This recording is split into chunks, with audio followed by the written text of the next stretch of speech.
So as we slightly hinted to in the first walkthrough, this is where the AA turrets will come alive, and basically, if you're not fast enough, as James isn't, with your countermeasures, then they'll take you down.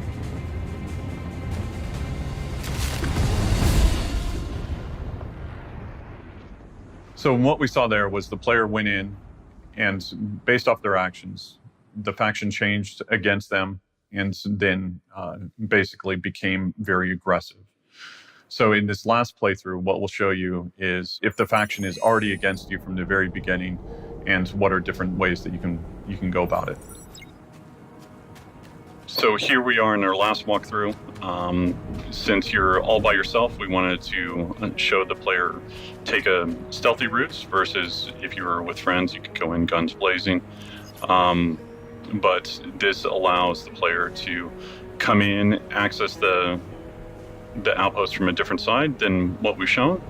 It also allows them to clock all the AI and see how they want to approach the problem and see what other secondary or tertiary routes would be open to them, either via the ladder or maybe a possible door.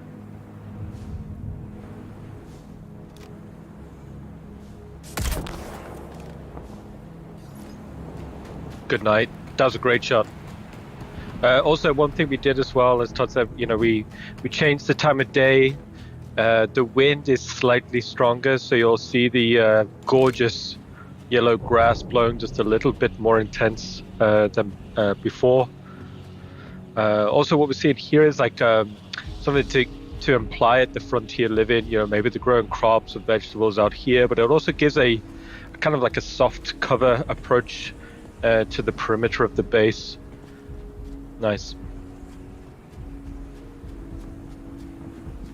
Also, with it being a different time of day, this allows us to show off the AI having their 24-hour schedules so that they can be in different areas when you approach it. So if you approach it at night or you approach it during the morning, they'll be doing different things, whatever is valid for their schedule.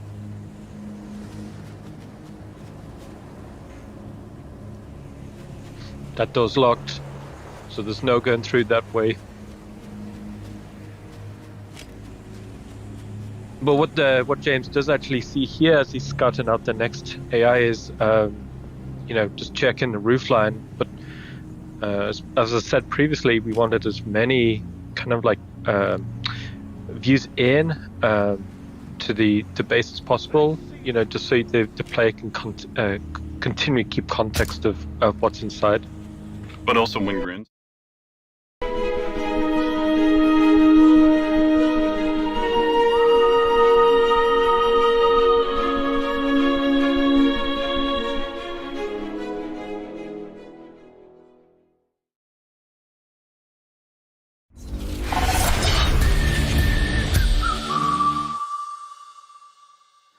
Well, there you have it. It's been an absolutely fantastic week, with this year's Expo going down as arguably the best one this year.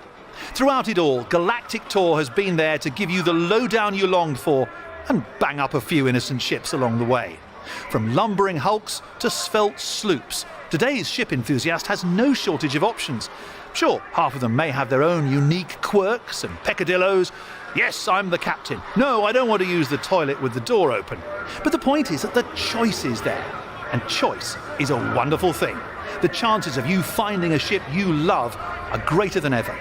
And with what the manufacturers have been showing off these past few days, it seems it's only going to get better. Like a Banu slave, I only have hope for the future. Of course, that doesn't mean that there aren't still plenty of festering piles flying out there that you're going to want to avoid stepping in. But that's what Galactic Tour is for, isn't it? I'm Jax McCleary, and thanks again for joining me this week at the Intergalactic Aerospace Expo. Remember, life's too short not to be going as fast as you can. See you next time.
In a dangerous galaxy, who can you trust to watch your back? Drake's Cutlass Blue lets you take the law into your own hands. With all the attitude you expect from a Cutlass. Formidable suppression options offering a range of lethality. Supercharged thrusters. Where they're at within the actual outpost. And that was a great shot. The AI fell beautifully on the already called out beautiful yellow grass and moss. Also, as James is looking back, what he's doing is actually making a mental map of possible routes, possible advanced traversal routes on top of the outpost.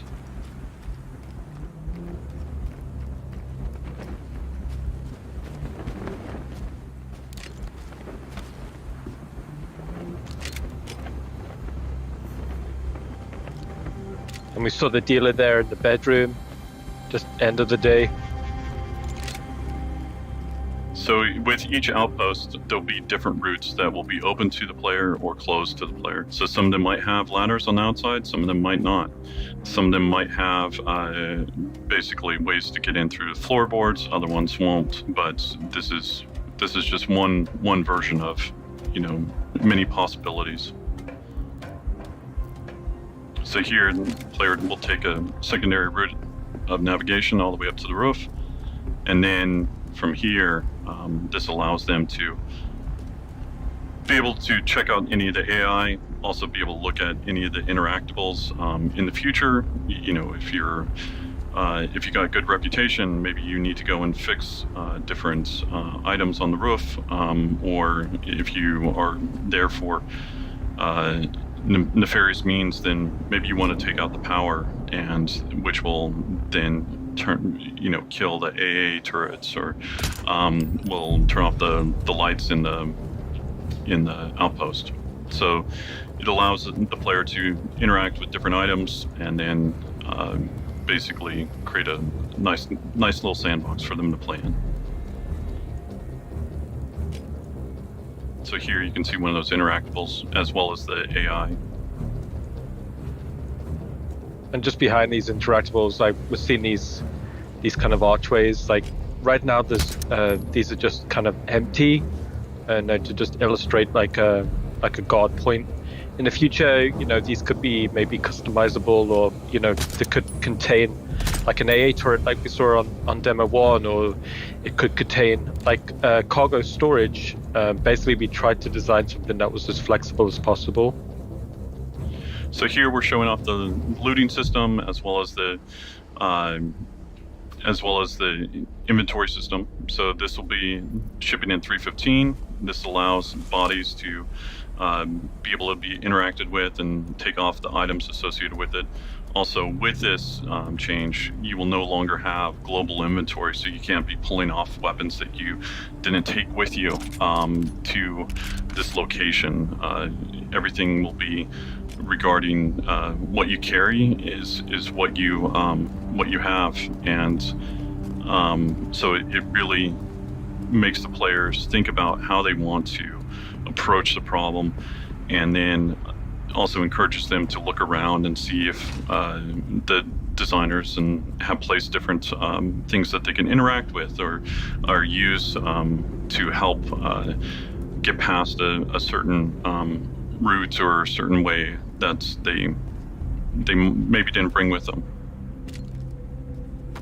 And we'll also be including the, I believe in 315, the Knickknacks app for your Mobiglass. So now that you aren't carrying everything on your body and it's not sort of universal inventory, you'll be able to consult this app to see kind of where stuff is being stored and keep it better organized and stuff like that.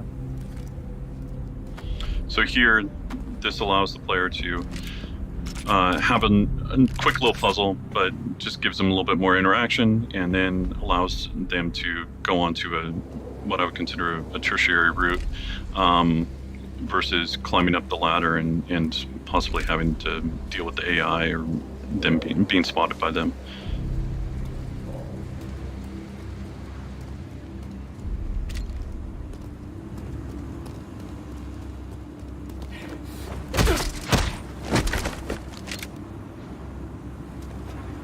Also, I think the team did a great job on the planet as well as the outpost. These are really fun to play and sneak around in, and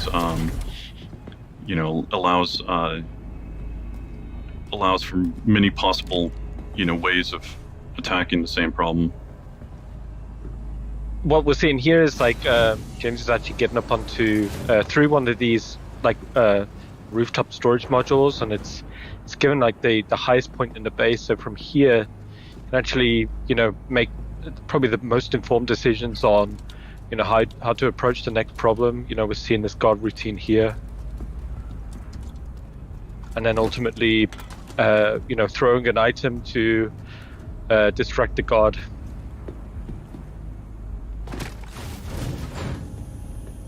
Allows them to go and access new areas. It's a behavior that we're still working out, but at least we're seeing like the first iterations and be able to continue to optimize it as well as make sure that the behavior is working properly. So we just saw there for the first time. It's like the first rooftop airlock hatch. So previously, route in and out, if the outside wasn't pressurized, we wouldn't have this option. But now through that rooftop airlock, you can cycle and then infiltrate through the roof. And also, what we're seeing here is potentially scouting out an advanced traversal up into the rafters. Getting on top of some infrastructure and getting like this overview as we go into the garage module.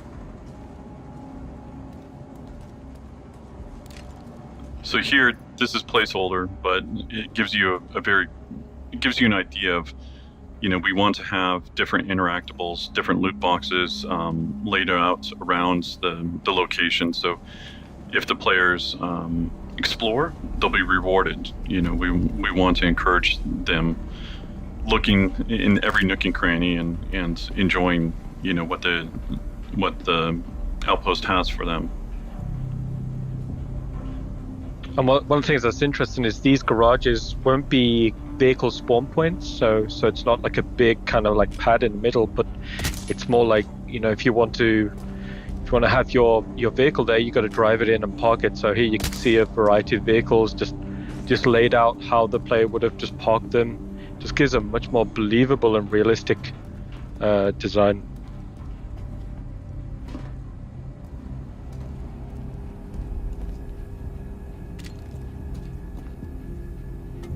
So again, we're just encouraging different navigation, different routes for the player to go and see. Over to the left, back there, there was a possible way of going into the floorboards or going underneath the outpost. Again, those will be opened up or closed off based off of just how we want to build the outpost. Not every one will be built the same. Our philosophy for these are to make sure that each one of them feels unique, and this is just one way of us customizing it and making each one feel different. And so the player won't always be used to the same route. So here, again, we're using the inventory system. We allow the players to go in, and if you take out a certain AI, they might have different tools or different notes or different items that you'll need in order to solve your mission. Interestingly, when we was designing these spaces, we knew we wanted these internal airlocks. But we knew we needed some sort of like view, like porthole on them, just so before you commit through, before you cycle, you can just double check to see if there's any bad guys on the other side. So we got some ragdoll bugs. I guess it wouldn't be a Citizen Con without any sort of issues or bugs.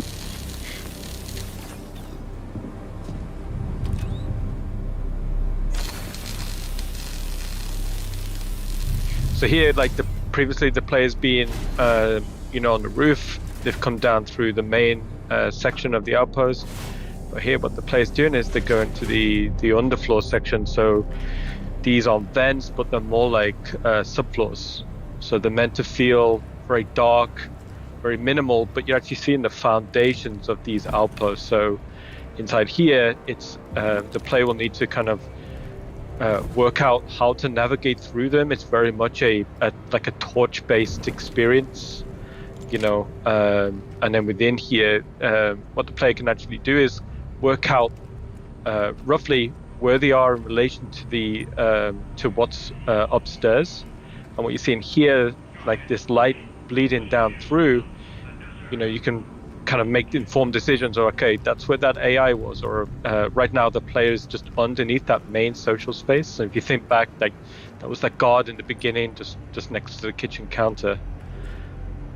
But you know, we've intentionally made these spaces not necessarily like very easy to navigate, because you know there wouldn't be a lot of light down here. You know, the player would have to, you know, follow, for example, like James is following the blue wire here. You know, making a decision to like, hey, if I follow that blue wire, I'm probably going to get to something interesting, or a point where I can actually, you know, exit this subfloor space and get back up above.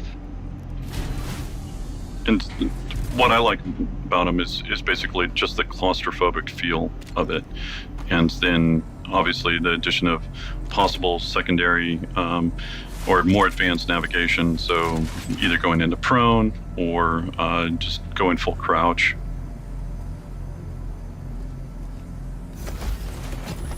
So here we come out in the bathroom space that's on the other side of the garage. So we're on the opposite side of the outpost from where we just were. It's a good ragdoll.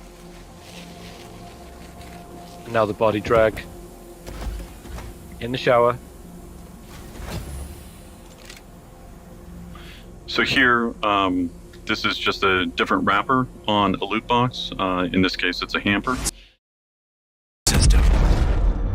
The Cutlass Blue. Bad news for the bad guys. Only from Drake.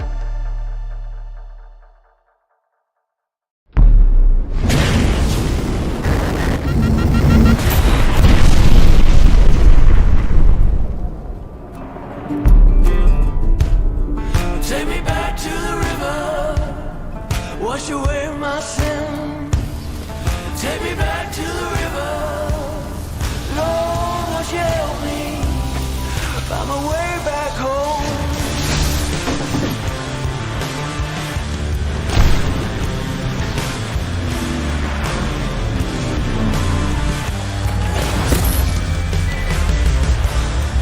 Take me back to the river, break these chains. Oh, can you hear me?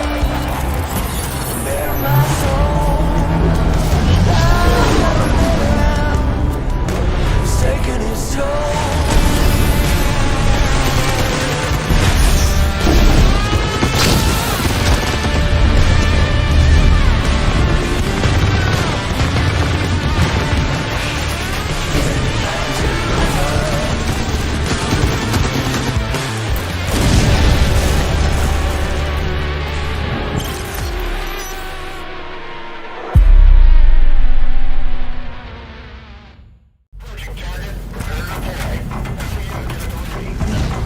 With courage,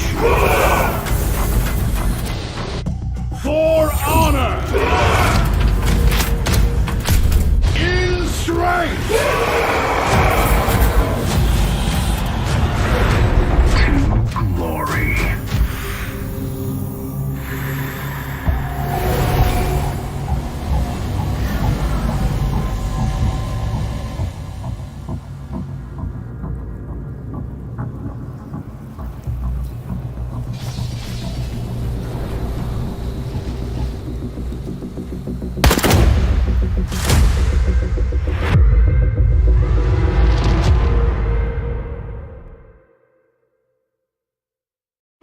Intergalactic Aerospace Expo 2950.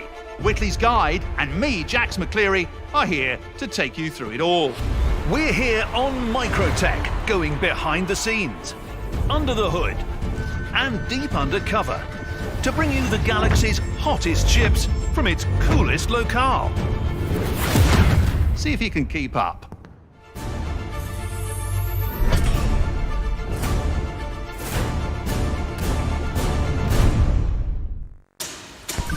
If you push something to its absolute limit, really change outfits and adjust the way that they look so that they can walk around the outpost and not be noticed. There will be kind of a certain time limit associated with it. We still need to work out the details on how all that will work, but the goal is to give them a little bit of leeway, and so if you look the part, maybe you're not scrutinized as much, and the AI won't notice you as quickly.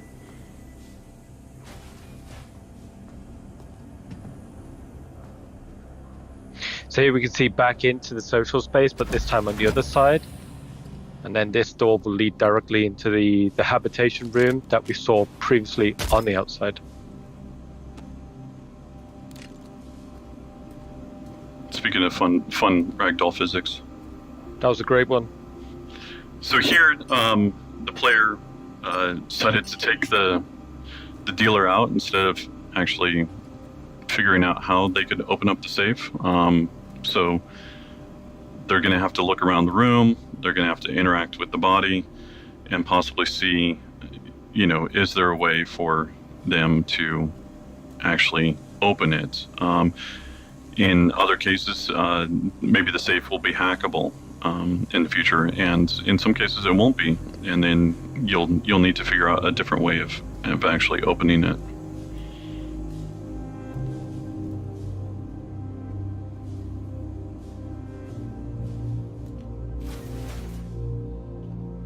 So here we spot a little clue, a little note, and you'll notice what's fun is like the name on here. If you look back and see some of the AI we've been taken out, you may notice some names.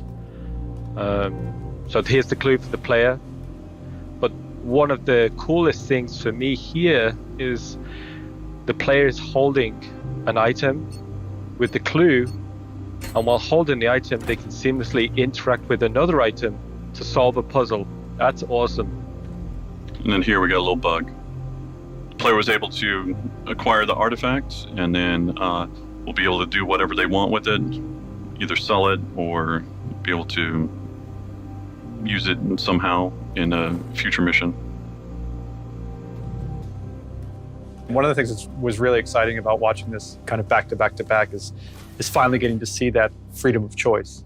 And it's really, really, I mean, again, our locations are always spectacular and beautiful, but now having that sort of striking that balance between, this sort of well thought out social space and construction of these locations, but also an equally effective stealth and combat thing. It's super cool to see. So after seeing the demo played through, 3 different ways, it was a huge team effort. So everyone that worked on the project, on this part of what we wanted to show, we want to say a big thank you, a big shout out, because, we're just presenting it. It's the people that did a lot of the hard work that should be represented. And speaking of people doing hard work, now is a good chance to throw it over to Eddie and Joel, and they're going to tell you a little bit more about the how we built that outpost that we just saw. I'm Eddie Hilditch. I'm a senior lead, and myself and my team have been working on the new colonialism outposts. My name's Joel Azzopardi, and I'm senior environment artist too for the EU Sandbox team. So after the initial concept is done and rounds of feedback have been iterated on, we move into pre-production.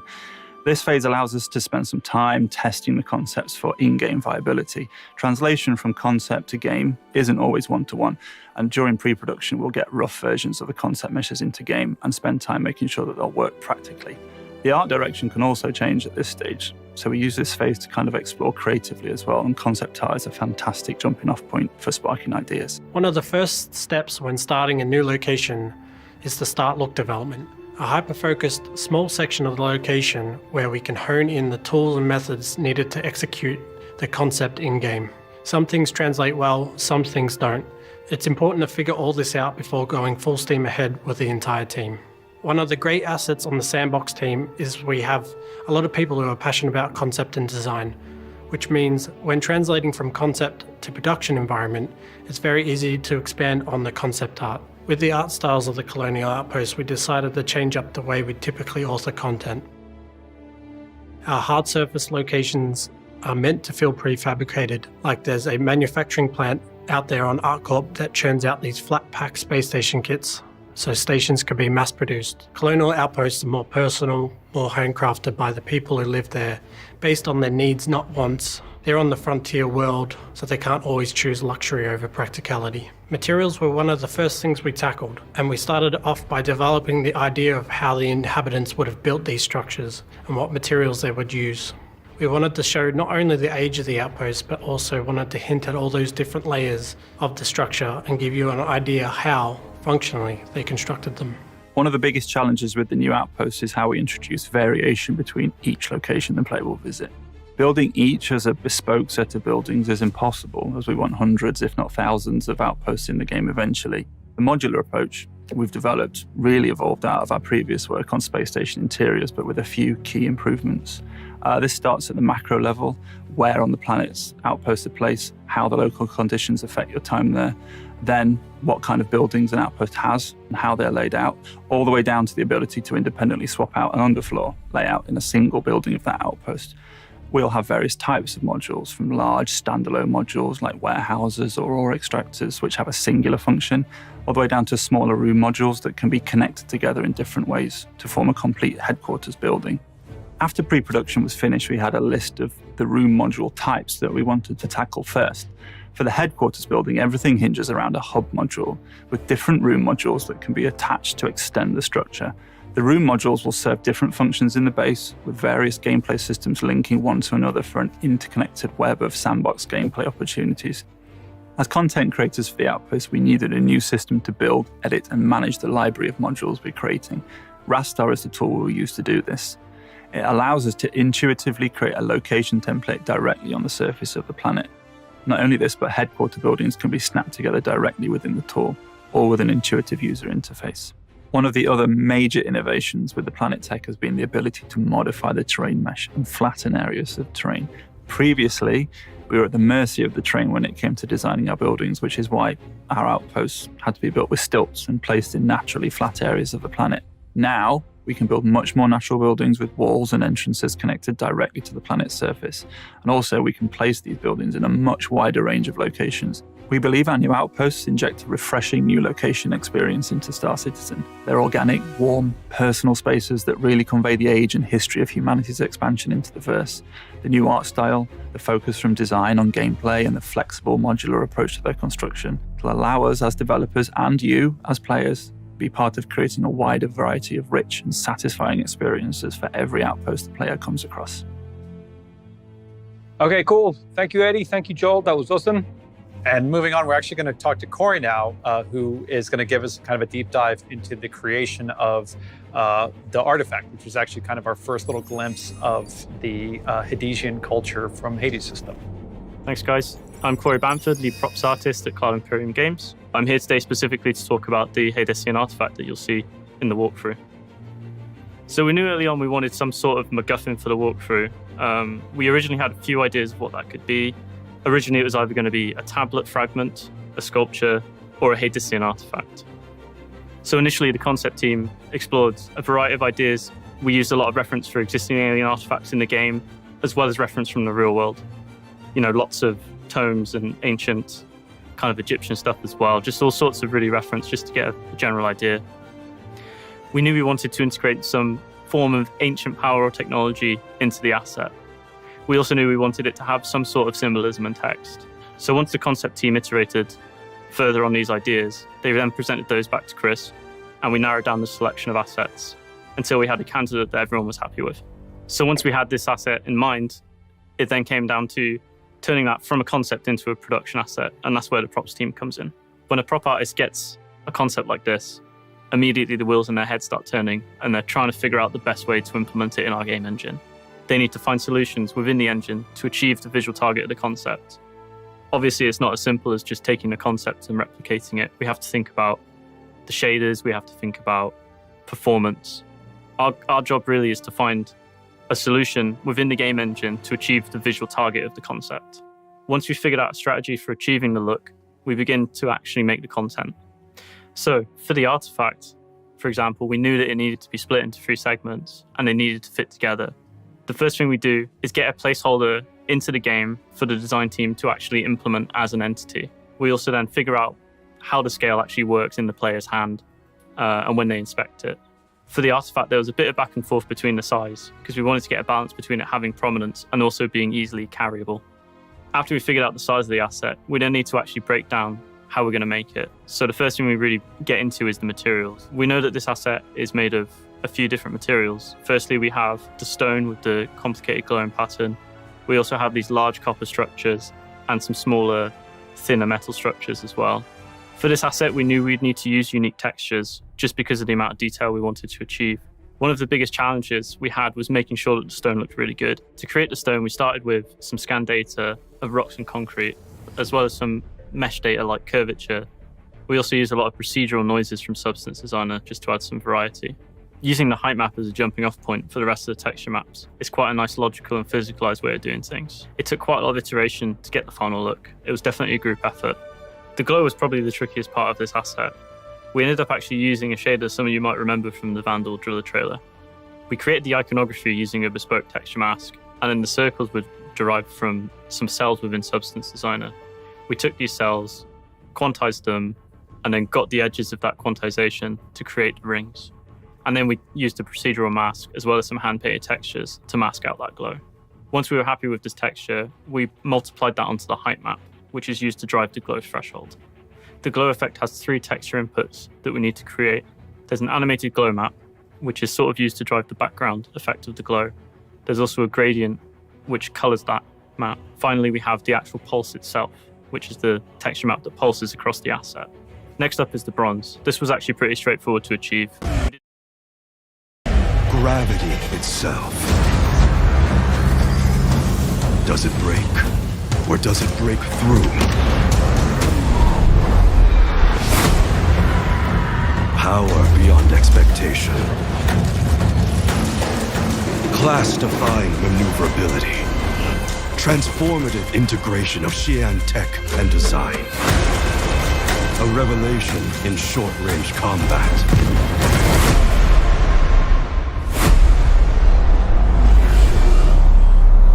Unleash the fury. Only from Mirai.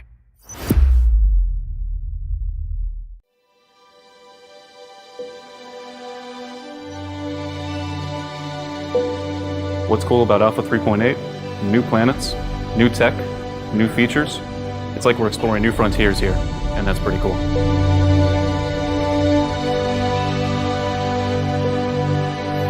You can see how beautiful Planet V4 looks. You don't see repetition of biomes. I don't think there's any other game that has this range of skill. Necrotech. This is the first planet which we approached fresh with V4. Without V4, we would not have been able to do it. So as the lore describes, there was a terraforming accident. Very, very cold planet. We actually take a look outside. There is a brown snowstorm blowing in.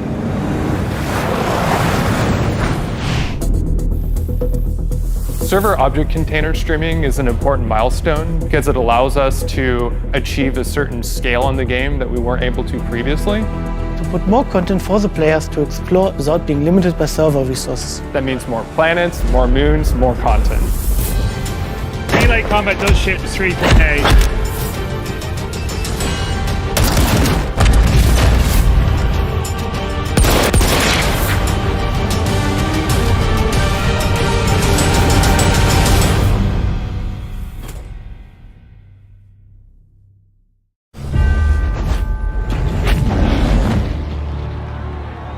Time has come.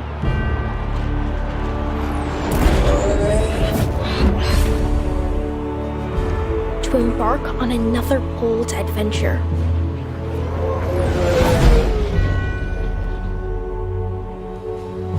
face dangers, new and old. We feel your deeds far and wide. Everybody with me? Let's give them a show.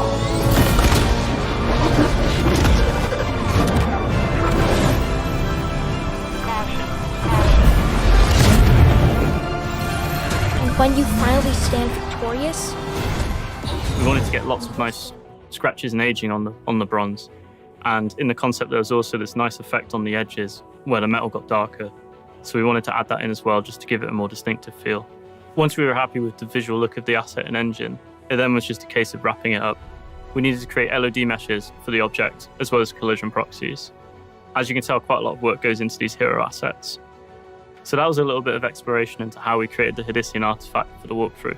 I hope you guys enjoyed listening to me talk about it, and enjoy the rest of the show. So we wanted to thank you for your time. We wanted to introduce Pyro and show all the hard work that all the team's been working on and working towards. The team has put in a lot of hard work in building the Pyro system, building the AI, building the planets, the worlds that you'll go and explore. So Pyro will be ready when server meshing is, and it will be coming out with Star Citizen Alpha 4.0. So on behalf of myself, I want to thank Dave and Ian and yourselves for watching, and I hope you enjoyed the panel, and I hope you enjoy the rest of Digital Citizen Con. See you in the verse.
You guys want us to hurry up or keep going?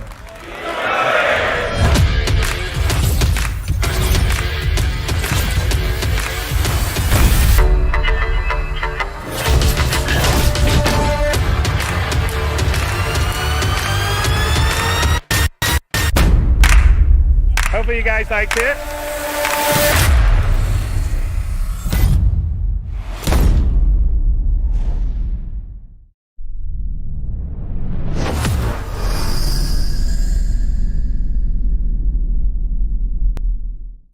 Oh, that's pretty cool, huh? Yeah, it's awesome. So we made the 404 in the end. It was a ruse all along. It was a real ship. So, Look cool though. I like it. Those trailers are always super cool to see the artwork from both your teams. Really good job of kind of showing off what I think everyone's kind of done. Yeah. Right. So we should probably get on with the show. This is Ship Talk, where we are going to talk about a variety of things today. My name's John Crew. I'm the Vehicle Director here at CIG. I'm Ben Curtis, and I'm the Vehicle Art Director at CIG. And I'm Paul Jones, Art Director.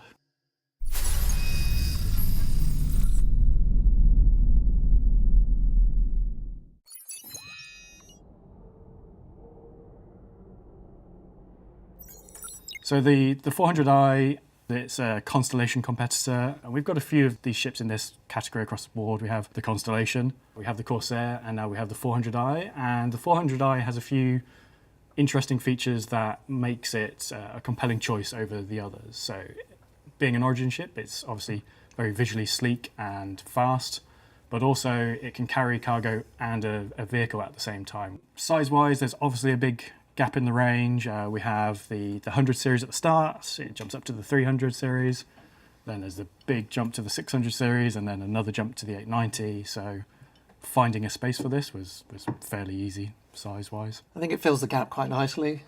So in terms of the process, normally what happens is we assign it to one concept artist and we start the ball rolling. So it's really just a game of sort of exploration at this point. It's fast and loose. We always have a timeline for each concept, and so it's the pressure is always on basically. It doesn't matter how many ships we've done, there's always that pressure to get it done and hit the sort of key points. And so at this point of exploration, it's really sort of loosey-goosey in terms of figuring out ideas, looking at shapes, looking at silhouettes, and sort of not locking yourself into a line of thinking. It's basically, we'll look at different ships. So some will be more influenced by the 600i, some more by the 100i, and then we'll sort of do a mix and match. And so, like I said, sometimes you don't quite hit it on that sort of, I think like right at the beginning. Yeah, when you've got like a well-established manufacturer, it's really beneficial because you kind of you have that to pull from, but you also don't want to get into the point where it's just a scaled down 600 or a scaled up. Do you know what I mean? You kind of like, you don't want them all just to look like they're the same ship, just slightly different variants. Yeah. So I think the 400 is it certainly stands out within the lineup, but it's clearly an Origin ship. And I think because we sort of follow the sort of car manufacturers, don't we, in terms of the brand. It's sort of expanding the brand. Sort of the brand also develops over time. So we have like a double. Yeah. Since the start of the project, Origin has sort of slightly changed its style a little bit. And then, like say, you don't want just a mini 600. Yeah. Even though there's a part of me that would just be like, right, let's do a mini 600. I do really like the 600. Yeah, the 600.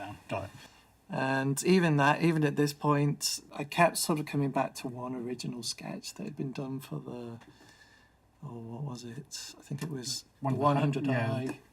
There was a little thumbnail. It's literally, in my head, it's about that big. And the sketch is just teeny weeny. I was like, I kind of want a version like this. This looks kind of cool. And so basically, in the end, I just went in and kick bashed some ideas together. So this was before my time on the ship team, so it's quite interesting really? to learn a bit more about the process. Yeah. It's a great ship. It's my favourite one, Paul, in that case.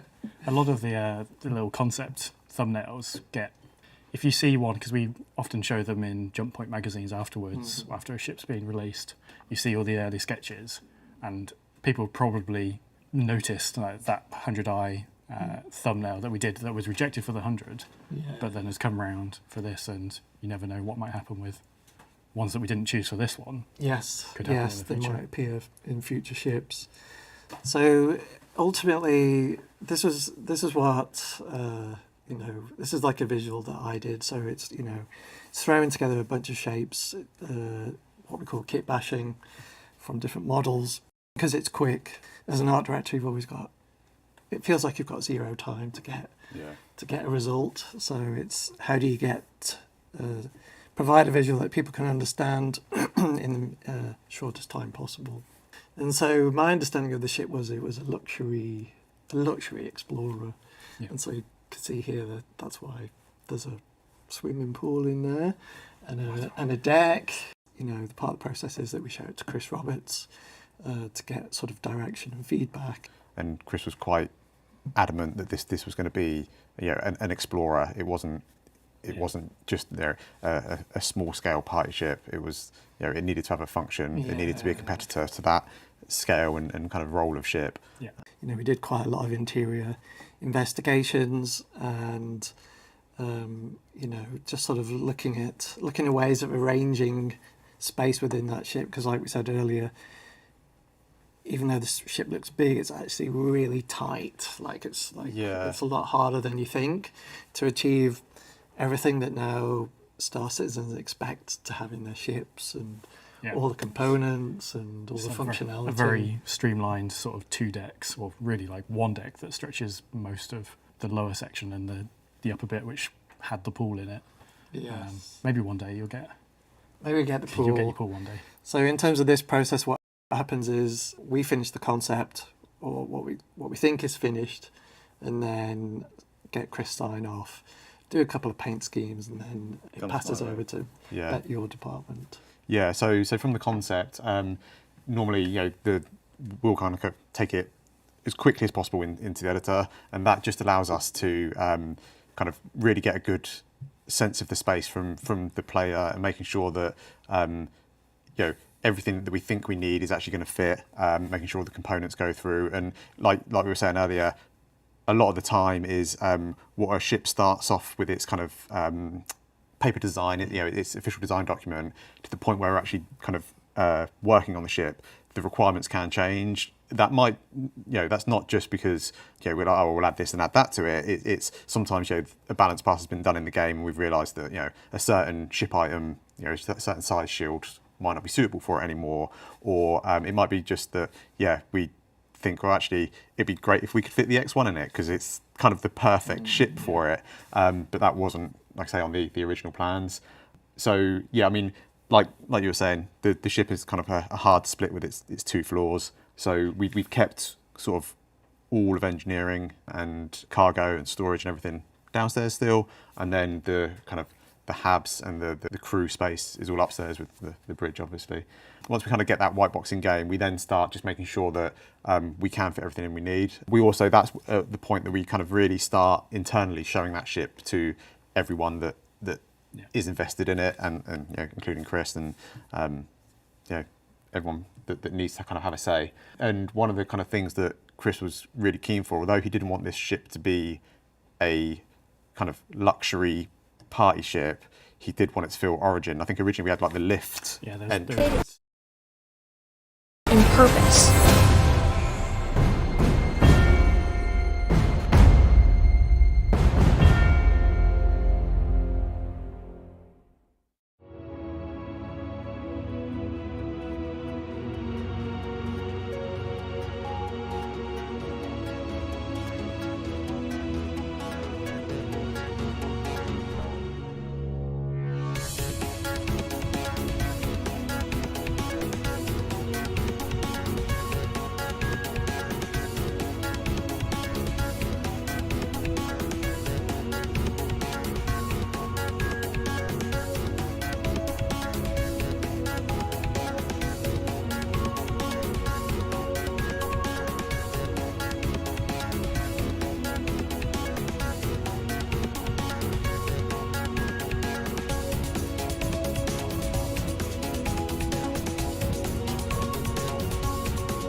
small platform just for the crew that went straight up into I into mean, the that whole nose. area was quite tricky, wasn't it? Because there Yeah. was the docking ring, the docking collar, Yep. Yeah. the lift, Yeah. and then there was an entrance to the front and an entrance to You the had, back. originally, I think on the concept, you walked in through the docking collar, and like you say, the floor was a lift, you had the collar on the side, and then doors either side, which took you to like a little antechamber that had the suit lockers in, I think it suit was. lockers at the front, Yeah, and the first bit of feedback from Chris was the entrance doesn't really feel very grand for an Origin ship, and that's when we kind of introduced the stairs and the kind of like the big, not marble staircase, but that sort of idea that you were kind of like, walking into the ship felt a little bit more grand. That had some knock-ons to the kind of interior space as well, because obviously making a one-person or two-person lift is something that's relatively small. It fits in a nice tight space, but when you've got a set of stairs that need to fit or need to have a decent height change, that requires a lot more space. So what we ended up doing was kind of opening up this first chamber you walk into, and then rather than being divided into separate rooms, that kind of whole space kind of acts as the airlock, and that's got everything that you need when you first enter the ship. And I think it does, like I say, just that initial entrance feels quite nice now. We don't have a lot of ships like that anymore that have the go up the front of it in inside it. Yeah, I mean, we've got another one that we'll show after this. But most of them, if they've got a ramp, it's like cargo, isn't it? It's pure function and not really. No, I think you guys done a great job on this because it was tricky.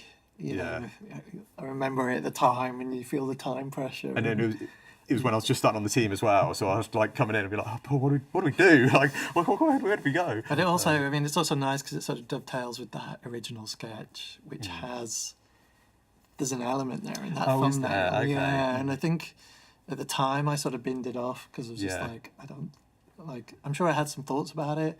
I mean, everybody knows we've got a sort of 64 kilobit memory, so stuff kind of like gets lost after a short amount of time. But I think we did discuss it, but then it was just like, no, let's go simple. But you guys did good stuff. Yeah, and then the next thing to tackle, like Paul was saying, was the kind of like the addition of the bike garage. It was a bit of a headache trying to kind of fit that in, and the original plan that you can see is originally we were going to have it at the back of the ship next to the cargo, or right within at the back of the cargo room. within the cargo room.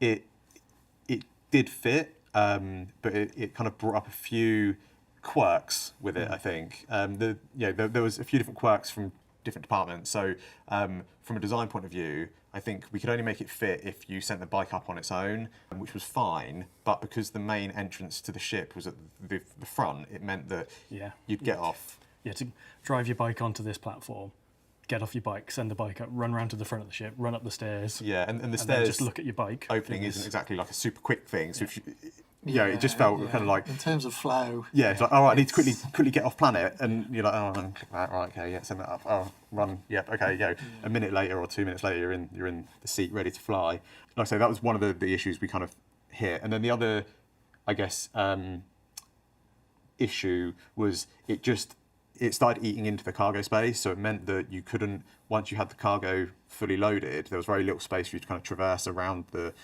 cargo hold. Basically, we had a number of kind of ideas we played with, and then if you click on, we ended up basically putting it at the opposite end of the ship. Yeah. Now the nose, should we call it the nose? Yeah, the nose now opens up, and it's got like a nice little kind of dedicated X1 garage in there. It's a nice use of that kind of spine that was there originally. There was nothing really. The gravity drive was there, but we kind of nudged that back a bit. And I guess the mounts for the guns, but they kind of still tucked out to the side a little bit. So it was a better use of space because it was like you say, it had the gravity generator there, and it had the suit lockers, but it was weird that you had to go through the airlock to get your suit and then back out. Taking up that space was much nicer. And the other really good thing is all the controls for getting a new ship and doing this, they're all right next to you. So you go, open this. You put your bike away. And go up. And I think that's one of the kind of like the like I say, the nice things of it is you can, I guess, ride up to your ship, and it's just there. You send it up straight up, and there's no messing around. So yeah, that was one of the other challenges. And then, to be honest, most of the rest of the ship kind of went pretty much to plan in terms of what was on concept. I don't think there was any kind of real surprises. So now as you enter the ship and you come into the kind of like the main body, you're into engineering. This ship does have large shields. Yes. Yeah. So that was another thing to make it different. Obviously, we've made changes during development to other ships, and shields have changed. So it's not quite as unique as it was, but it's still very well shielded for its size. And the other cool thing about engineering is those rooms at the edge are cool. Yeah. They're climate controlled, so it's another nice little thing to play with. Gives all the teams So we're something going to have extra. full dry ice and everything. Full dry ice, yeah. You can get the come in and it's the light sticks out and flow out. A little bit of party mode in there, yeah. But yeah, I think that's it. That was one of the things I think you established early on in the concept was this kind of like cool chamber in engineering. Yeah, and because we needed that space. I mean, Yeah. you need space to put all the components somewhere, and just thought, well, let's just turn it into a feature. Yeah. So and it kind of fits with the Origin kind of family Yeah. as well, I Yeah. think. Yeah, that's good. That's good. And then, kind of from engineering, you kind of go straight to the back, and that's where you've got your storage. I don't know if you know the SCU size offhand, but not off the top of my head now. No, Should probably put that in the notes. Correct. Sorry. So you can fit a decent amount of storage in there. You've also got the escape pods. One of the other things we were doing when we were looking at this space with the bike is originally we were kind of, if we put the bike in this area, it meant that the storage reduced. So we were looking at kind of other ways of moving the storage around. At one point we thought, we could put it out in the wings, but then that didn't really make sense because, ideally in the wings where you store your fuel and that sort of stuff, and it just felt really awkward, where this kind of gives us the kind of classic traditional big block of cargo. Yeah, big block of You cargo. can have the vehicle, can't you? Yes, If, yeah. like, there's- You can fit a Cyclone in there. Yes. Other smallish vehicles. Yeah. But obviously, it will take away your cargo space. So it's not. You can do it. But you won't have any cargo. But you won't have any cargo. So Yeah. Okay. And then, we kind of make our way upstairs. 3-man, 3-crew bridge. Yeah, 3-crew bridge. And it's it's very, to me anyway, the bridge is very Origin. It feels very, very sleek. Get a real nice view of the kind of front of the ship out in front of you. It's a nice place, and it's got the classic kind of Origin kind of hardened, and we haven't got any low-tech screens. It's all kind of projected and feels fancy. Yeah. Does that mean you can see there's a lot of 600i influence, like from the original concept image that was done for the 600i? Yeah. So I was keen to get that sort of, it's almost like the black louvers. Yeah. And then get everything sort of. To be honest, sweeping they were one of the in. things that we kind of kept referencing back during the production. Was like, let's just go back and have a look at the 600, because that's one of those kind of shapes that really sells Origin to me. And so I think it was good kind of keeping them. And that, it was also, what's the Origin buggy called? G12. Thank you, yeah. So, again, we've got the louvers in Yeah. that. Yeah. the 890 as well as like all the bigger Origin ships have this sort of arrangement of a single center seat and 2 crew ones, whether they're at the front or at the back. They're all sort of that style. So it all plays together. And then HABs-wise, you kind of got the captain suite and you've got the crew suite. And within those, they've got their own kind of lockers. They've got their own kind of personal ship storage. I'm not sure if it's exact, but they're very similar in their kind of scale. But obviously, the captain gets the slightly more space, a little bit more kind of luxury because he's the boss. So, At one point, it was a 4-person ship, and then we reduced it down to 3. So we've got that extra space for the. I'm learning loads of stuff I didn't have out today. Lots of things changed during the concept. Like changing it from 4 to 3 might sound like a quick thing on paper, but then it's like you're losing a seat out the bridge somewhere. It would lose have been lockers. tough to fit an extra seat in that bridge though, because it would have you would have had to have kind of had them 2 banks. So it would have been a bit just purely visual sort of. It feels a little bit nicer weighted if it's. I mean, the whole ship has essentially a triangle. Looks fast. Yeah. Looks fast. Yeah. And then as you kind of progress through to the rear of the ship, this is where, like I say, originally it was party time. Yeah, it was the party room. Yeah, we've kept some of the elements, I guess. There's still a kitchen, a decent sized kitchen. It's still a nice space, isn't it? Do you know what I mean? It's like a luxury. It's still that sort of luxury yacht. You've got your wine fridge, kind of feel, isn't it? Yeah. So, You've got everything you need back there. You've got your food making facilities. You've got your breakout area, and then your big hollow table at the back. And that was sort of like the, I guess like the operations area, and we tried to make that place feel like it was a little bit more focused with the hollow table than the sort of the breakfast bar that's just in front of it. And I think because we tried quite a few different ideas there as well. Actually, I remember at one point we had like a war table with seating and stuff, but that was a bit tight for kind of maneuverability, and also I think we ended up going with like the standing kind of hollow table rather than a seating one, because when you first kind of like look at it, it felt like an extension of the relaxation area rather than like a kind of planning, what we're going to do in our operation type area. And then basically that kind of covers most of the 400, I guess, as a whole.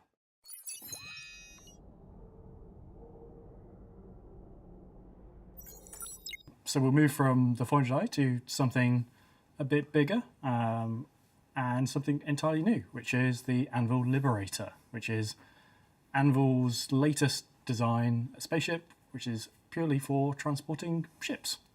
So we wanted to do something properly and sort of provide that entry-level spaceship for that career. If you want to be a ship hauler, then this is the ship for you. It provides that good foundational base for it. It's a fairly regular sort of process on this one. As Jared and I have chatted before, these ships are often described as berths, easy berths, hard berths, difficult berths. I think this one was a fast berth. It's been a while since we've worked on some Anvil stuff, so in terms of the lineup, we have the Ballista, the Terrapin, the Hurricane.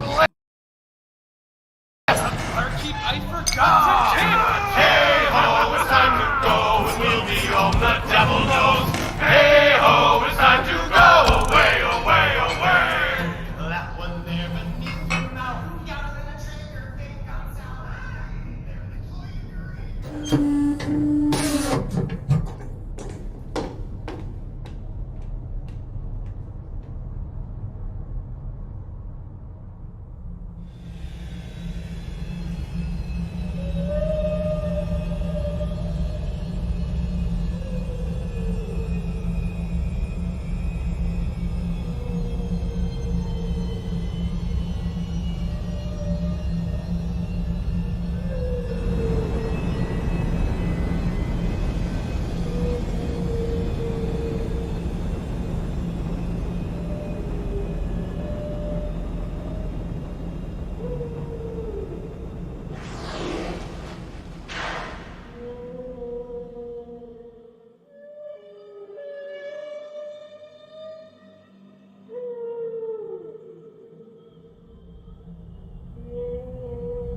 So a lot of work has already been done for those ships, and we've got we've got the modular kits.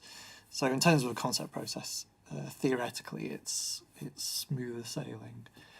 And in terms of our process, again, it's that investigation, and each manufacturer has sort of a loose set of rules. I'll say it's loose because there's always space for us to sort of slightly veer and slightly tweak the manufacturer. Well, I think, like you were saying earlier, like manufacturers change with time as well as they evolve. Yeah, it's not like every ship came out with the exact same date with the exact same manufacturing processes. It kind of all.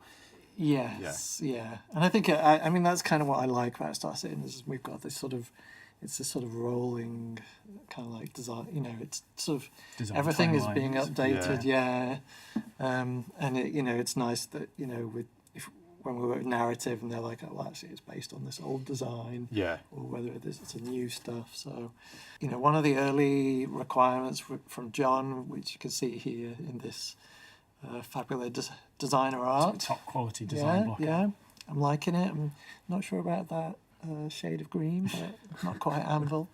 But basically, this is super easy for us, and also, because we're working with a contractor, about sort of laying out the limits of, because we always, we like to make ships big, so it's always, okay, we've got our metrics, it has to fit within this, like, whatever you do, make it cool, but it has to fit within these bounds. Yeah, it was quite strict on the landing pad size, but you need to fit a number of ships in it, but also make sure that it really kind of stayed within its. Otherwise, John will give us big slap wrists. I'll come after you. Yeah. Because on that image there, you can see there's the red box, which is the maximum bounds that the ship can be. If you go outside that, it literally won't fit through the hangar doors and ceiling. So obviously it has to be in there, and that's a max, not a goal to hit, because we've ended up in the past with ships that have a centimetre or two's clearance right at the edge.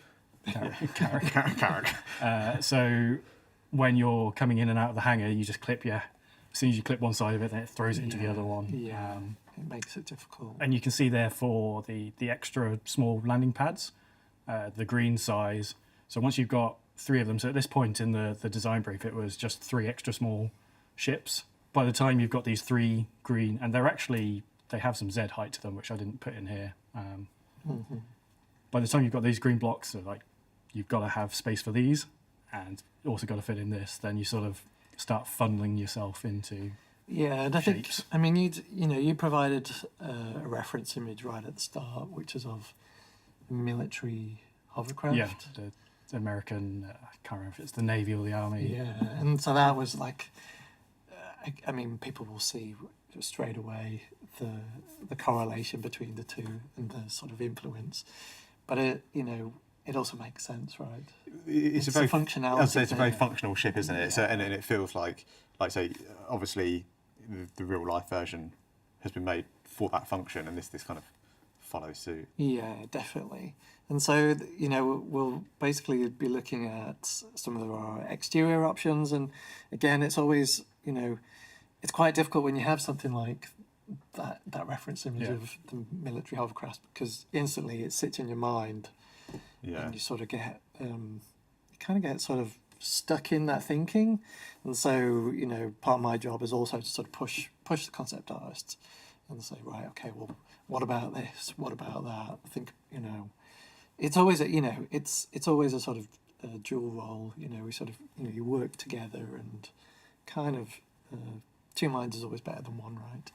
So in this case, we're sort of looking at, this is a sort of first stab at it. So there's a lot of similarity with the Valkyrie. So there's the Valkyrie engines. It's pretty standard. It's just one floor plate, and it's symmetrical. Then we look at some cleaner stuff. It's not, it's a nice design, but it doesn't really speak of Anvil to me. I mean, but it's cool. I like it. There's some interesting things. Certainly very hovercrafty. Yeah. I think just too simple for too wedgy. Yeah. This one was asymmetrical version. We've got that massive tank on the side. What it does, I'm not quite sure at this point, but it's it's just visual exploration. We've got the asymmetrical wings again, sort of interesting stuff. At this point, we're starting to push into like terrapin territory. So we've got sort of essentially like the bridge, and it's kind of like got a cowl. It's like a sort of, it's kind of like the little turtle head from the terrapin, and sort of mixing and matching. And so, it's kind of interesting. Again, we're doing these things rapidly. So, has some pros and cons design-wise, well, because obviously we have the XY metric, but you also have the Z. So a lot of our hangar metrics are quite tall. So the problem with this one was it was just to the height of the ship. Like the actual height it would have needed to be would have been double that. So then you end up with this really tall gangly thing because we've also shortened it by a third. So I like you trying to get yourself into like the shape of a ship. Yeah, that's really good. tall. Yeah. And then here is like where we sort of start hitting upon something that I don't know where the decision was made, but it made sense to have the garages on that lower deck.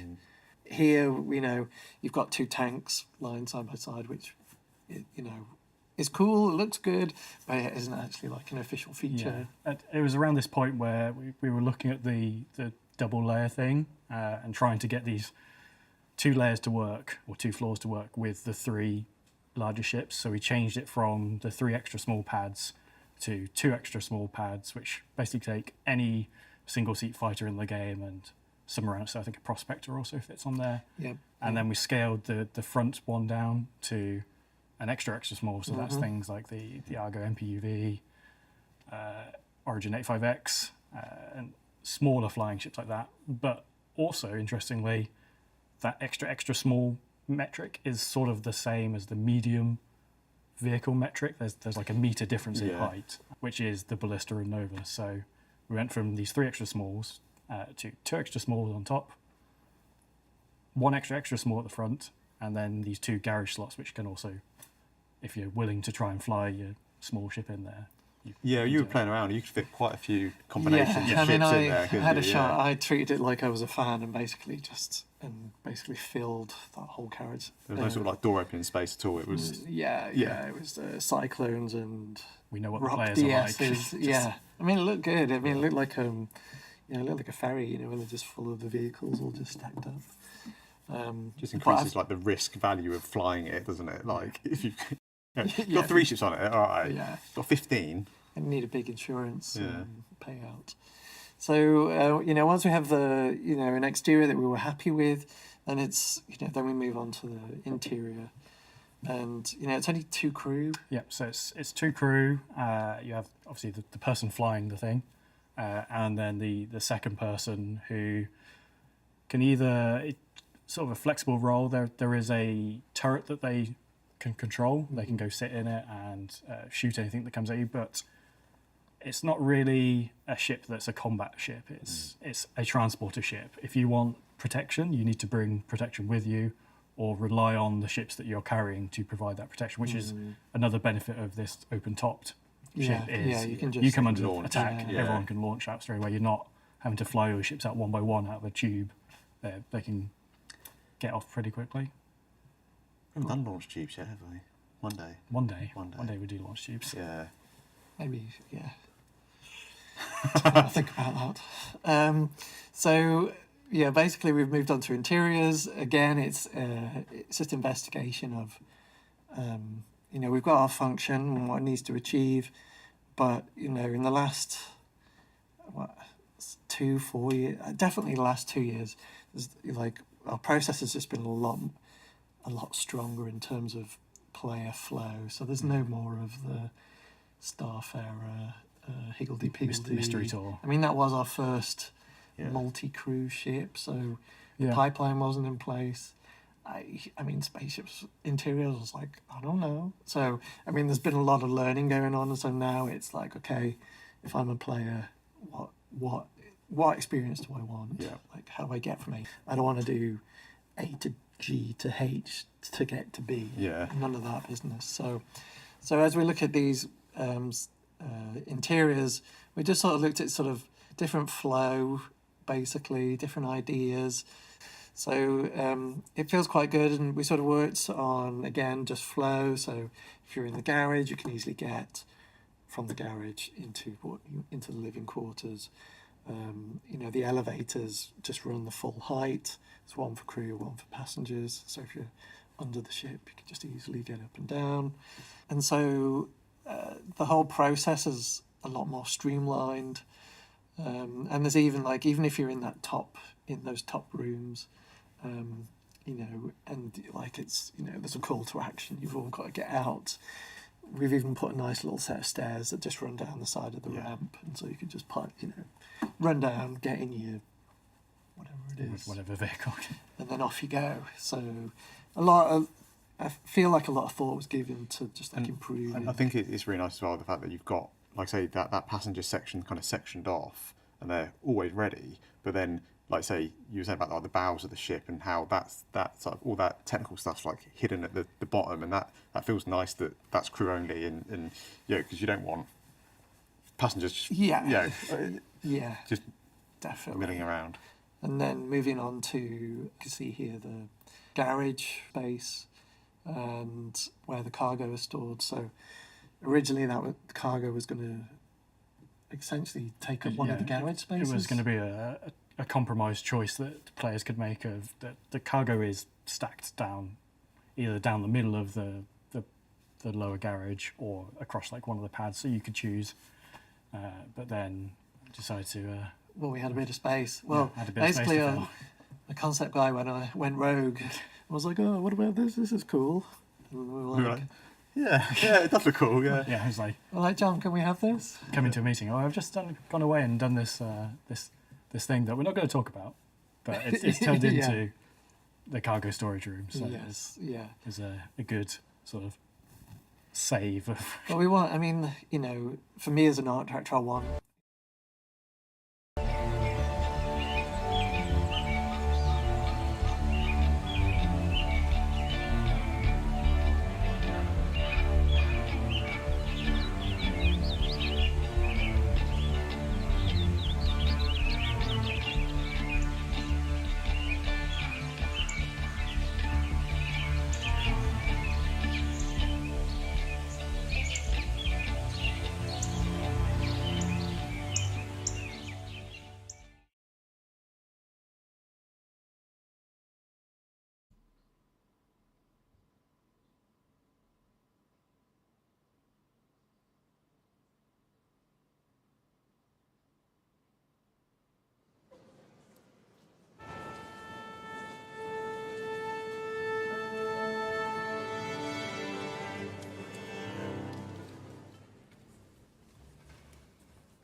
and luckily this time it's Yeah. panned out. Yeah. And makes good use of the space. I mean, because like I said, the ship is quite big. So then we get to the fun part, which is when we get onto promo.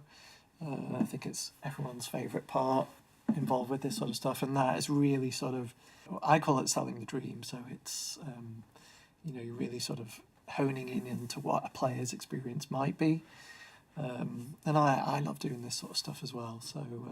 So here we've got a fully loaded carrier. It's the core of what that ship is for. Like, you have these smaller carrier-borne ships, is what Chris likes to call them. Like, they're not deep space fighters. They can't go long distances by themselves. They need to be from a parent ship. So the Liberator is, unless you suddenly got an Idris to carry things with, this is what you're going to see going through these wide and long star systems. Like Pyro is incredibly large compared to Stanton, and Stanton's already quite big to go from one side to the other. So we really need these ships to help you lug all your stuff from point A to point B. Because if you do it in your Hornet, that's going to be, I don't know, 50, 100 little stops. Whereas you cram it in one of these and send it on its way, it's going to be a much better experience for everyone. Yeah, absolutely. No, I think this is going to be a fun one to kind of get onto. Yeah, I think your team's going to like that. That's pretty much it for the Anvil Liberator. Ship transporter at its core, 2-man crew, designed for hauling 3 spaceships and some ground vehicles long distance. Very cool.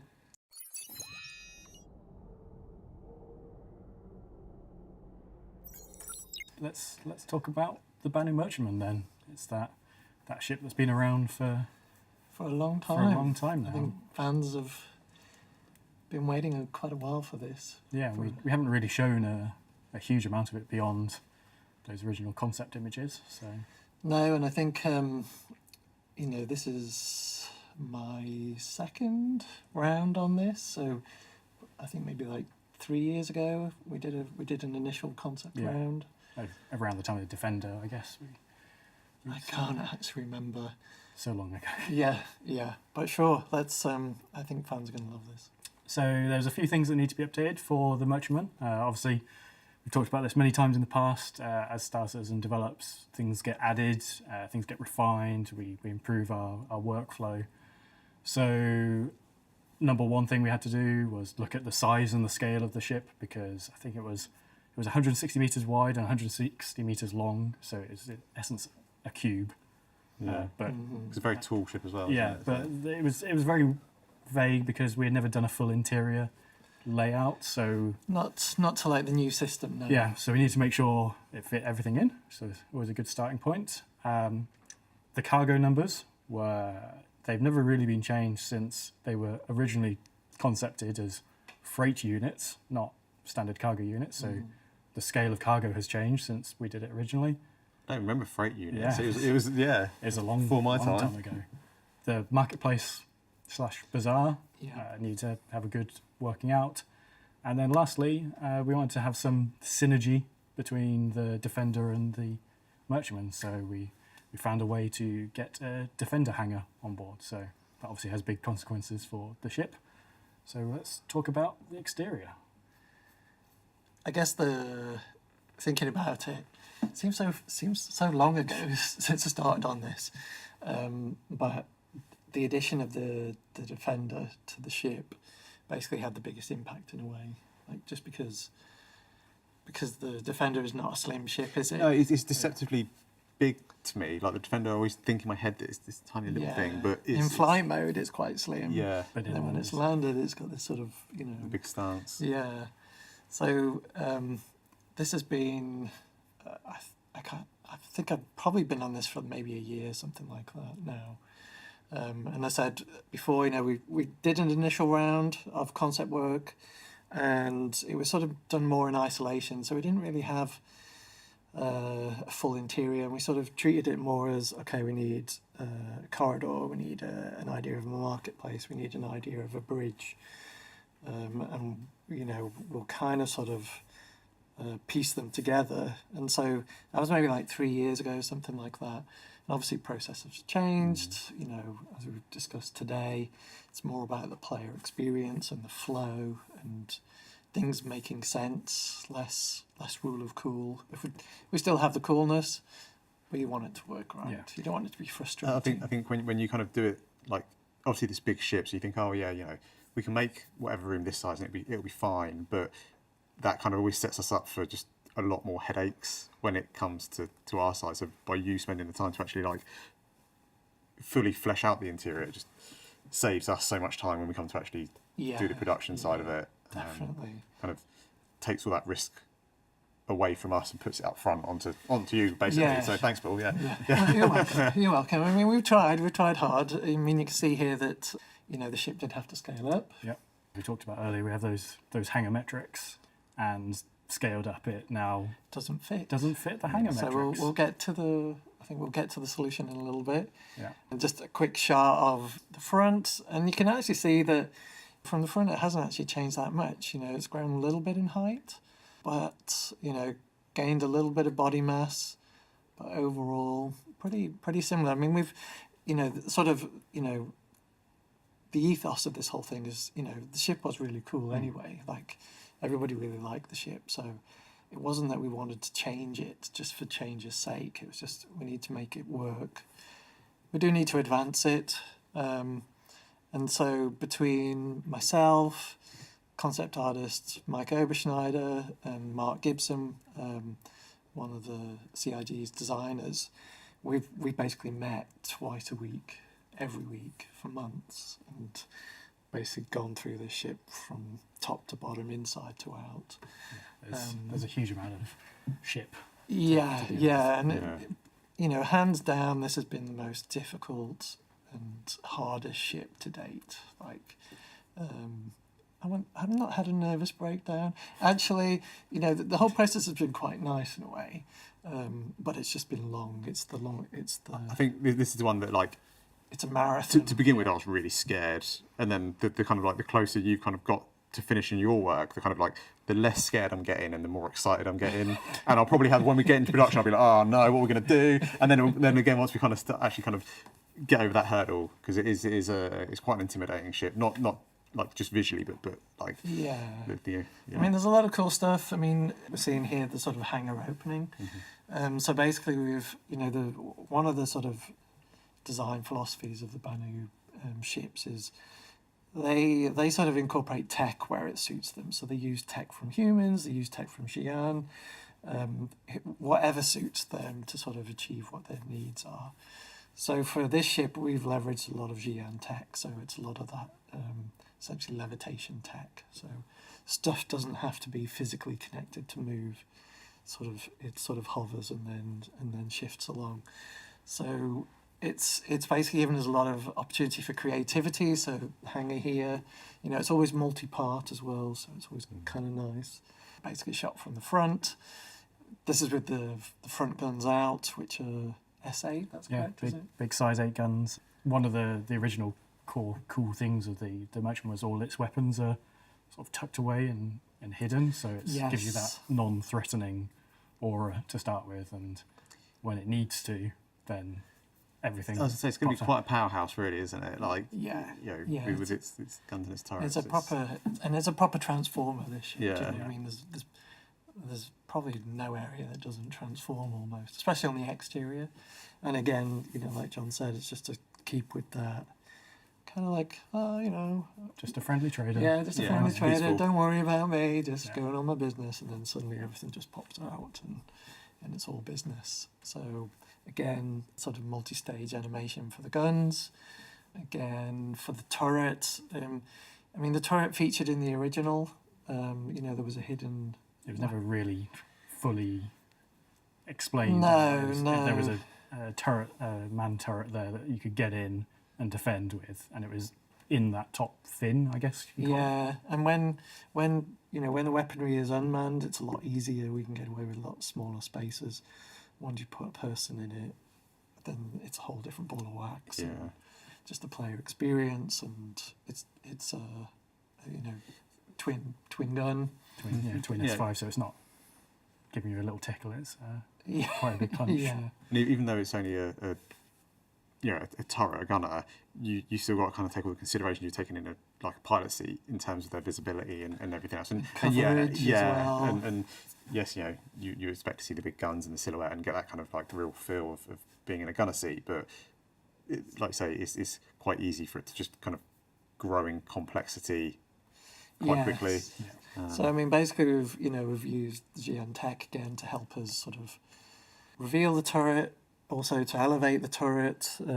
Still, we've got multiple ideas for that, so I think we'll just have to figure that out a little further on. And then these guns look tiny in comparison, don't they? They're still like sighted. So pea-shooters. these are guns that most fighters have equipped to them, but they're on these point defense turrets. So obviously, the ship was big to start with. It's bigger now. It's more of a target for missiles and torpedoes. And one of the best ways we have in game to counter those is these automated point defense turrets. So Banner again, humans have these phalanx style guns that shoot down incoming threats. We'll take that and we'll use our own guns. So it's got 4 of these on the hull. So there's 2 on top near the bridge, and then I think we see the other 2 underneath. So you sort of got your 360 degrees protection from missiles from those. And then there's an additional pair of size 4 remote turrets under the wings. These are controlled from the bridge. The bridge crew mentioned them. So yeah, it's not lacking on. The thing is, it can carry a fair amount of cargo, and it's got its own trading floor. It's your livelihood. Yeah, you kind of need to make sure that. I mean, you can basically, protect that. yeah. It's a bit of a TARDIS. It's a bit of a there's a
So there's always been this feature on the Banu. It was there on the original, but it never really had a function.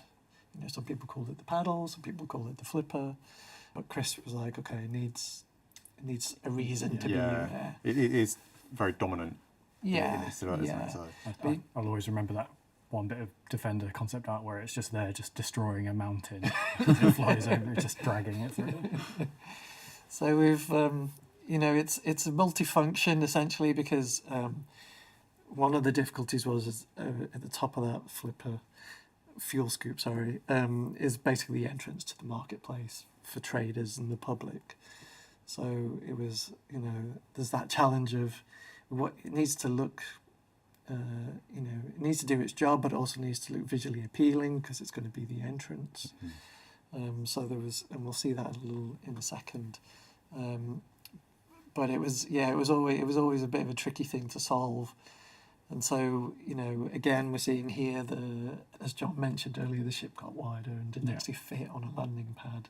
Which meant we had no hangars that it would officially fit in. Yeah. We could only ever officially land at docking stations with docking ports or on a planet's surface, which is, as a trader, you're missing out on all the places you could land to do trading. So we had to find a solution. I mean, the funny thing is, this is the simplest of the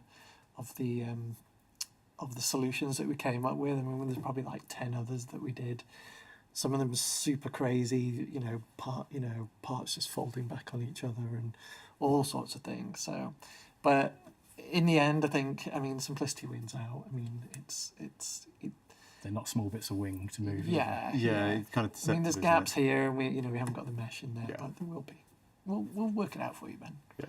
So you can see here, this is basically a shot of what is the fuel scoop, but it transforms again and becomes this pathway to the marketplace. So you'll have this, basically we wanted this experience, again, it's kind of the red carpet treatment. You're walking up into the marketplace. It's not in this image, but we will have, or hopefully, we'll have like softs, like awnings basically, that will sort of come out as well. And so we'll have that sort of marketplace. I think for me, this is one of the ships that really excites me because it is very different to, not a lot of the ships that we've done. And I think that sort of like initial experience, like you say, of seeing this thing kind of like come and land down and the traders kind of inviting you in and entering into, it's very otherworldly. Yeah. Kind of entering up that, walking up those steps out of, one of our kind of space station, like our human space stations. Oh, absolutely. I think it's going to be kind of really exciting to kind of. I mean, the idea is that as you go up those stairs, you'll have holographic visuals of products that are in the marketplace, and so they will sort of pop up and just be spinning. So you'll have like. It's just that sort of shopping experience. And it's like, oh, okay, I can get that and get that. Or maybe even artifacts that the traders picked up. I mean, you've got options, basically. So. And then also the cargo that changed. Cargo is a big topic. It was one of those things in the original concept, even digging out the original design brief, wasn't particularly clear on, was the cargo bay internal, was it external, was it... was it a walkable space? And we kept it external for the first half of this development. And then it was during a meeting where I think a bunch of us were in there with Chris, and we were all like, oh no, it's internal. And then someone else was like, oh no, it's external. And we just decided, like, let's make it enclosed. We'll keep the styling of how it was in the original concept. So you have that sort of, I don't know how you want to call it, shuttering or on the outside. Yeah, I'm struggling to actually remember it now because I'm kind of like locked into this one. But it was more that it was you saw the cargo crates, didn't you? They were very exposed, weren't they?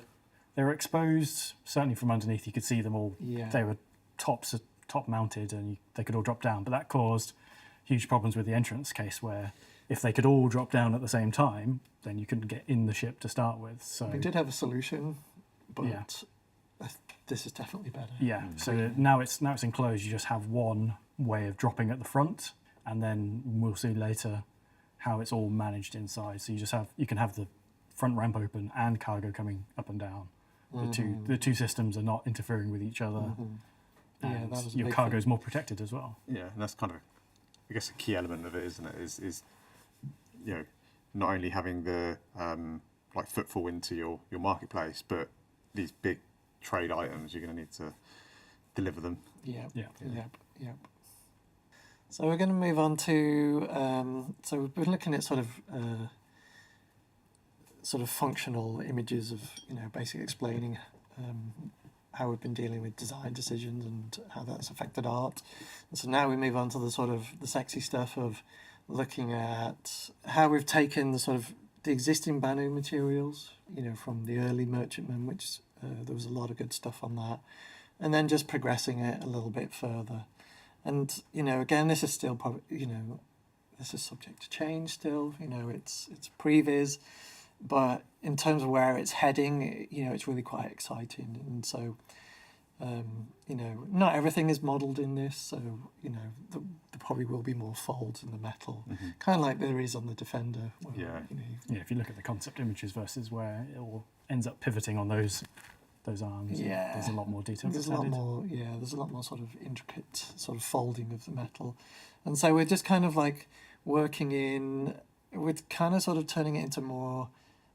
It is more ornate. It's more of a sort of a sort of special item essentially, and sort of really trying to sort of get that impression. So we're layering in the gold, we're layering in the sort of all the sort of Art Nouveau line work, sort of with a sort of Banu influence. We're looking at sort of taking materials like opal or whatever the star citizen equivalent is of that, and also integrating that into the ship. So it really is sort of a display of wealth. It's like if you've got this, like you're loaded. It's the crown jewel of your fleet. It is. So I think it's going in some really nice places, and so we're looking at this heavy bruiser of a turret, and this is still work in progress. Ideally there would be more work to do with this, and so we'd get more of the sort of curvature in the metalwork and stuff. But because we're on because of time scale and stuff, we've got to make some compromises. But we'll pass that information on. I'm sure we'll get a good kick-off on this one. I like the turret on this one. Yeah. So that's the exterior. We'll move on to the interior. Yes, we'll go over how it was, how it is, and then we'll go on a magical mystery tour through the up through interior. the ship. Yeah. So it was a lot simpler, wasn't it? Back in the day, it was pre-metric, so we didn't have all the requirements in place. No components. The marketplace is a lot simpler in here, and so with Banu Merchantman 2.0, or in my head it's 3.0, we basically moved on to a fully upgraded interior roll drum. And so you can see from this cutaway, and it's kind of hard to show all the pathways in this ship. I feel like I'm banging this drum, but again, we did a lot of work on pathways and navigation. And so you can, as a trader, you're locked off to a certain route. As a crew, you've got access to everywhere. But as a trader, you're like, okay, well, you've got these areas you can get to. You can come in from the docking collar, and there's two different docking collars. There's the larger ship one on to one ship side and the ship to station. And then that funnels you into the marketplace. And then you can go back down through the flipper or vice versa, the fuel scoop. And so, in terms of what's changed, we've had to create space for the cargo.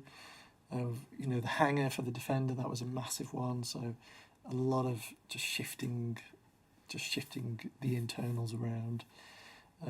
There's two elevators in this. There's one for crew, there's one for traders.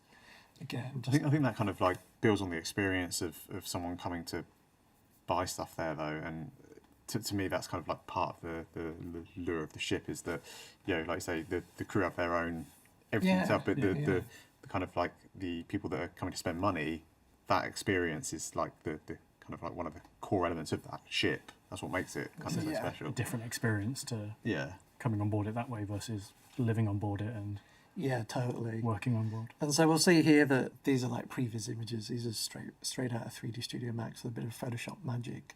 But it's just giving you an idea of that going up the fuel scoop or the market entrance.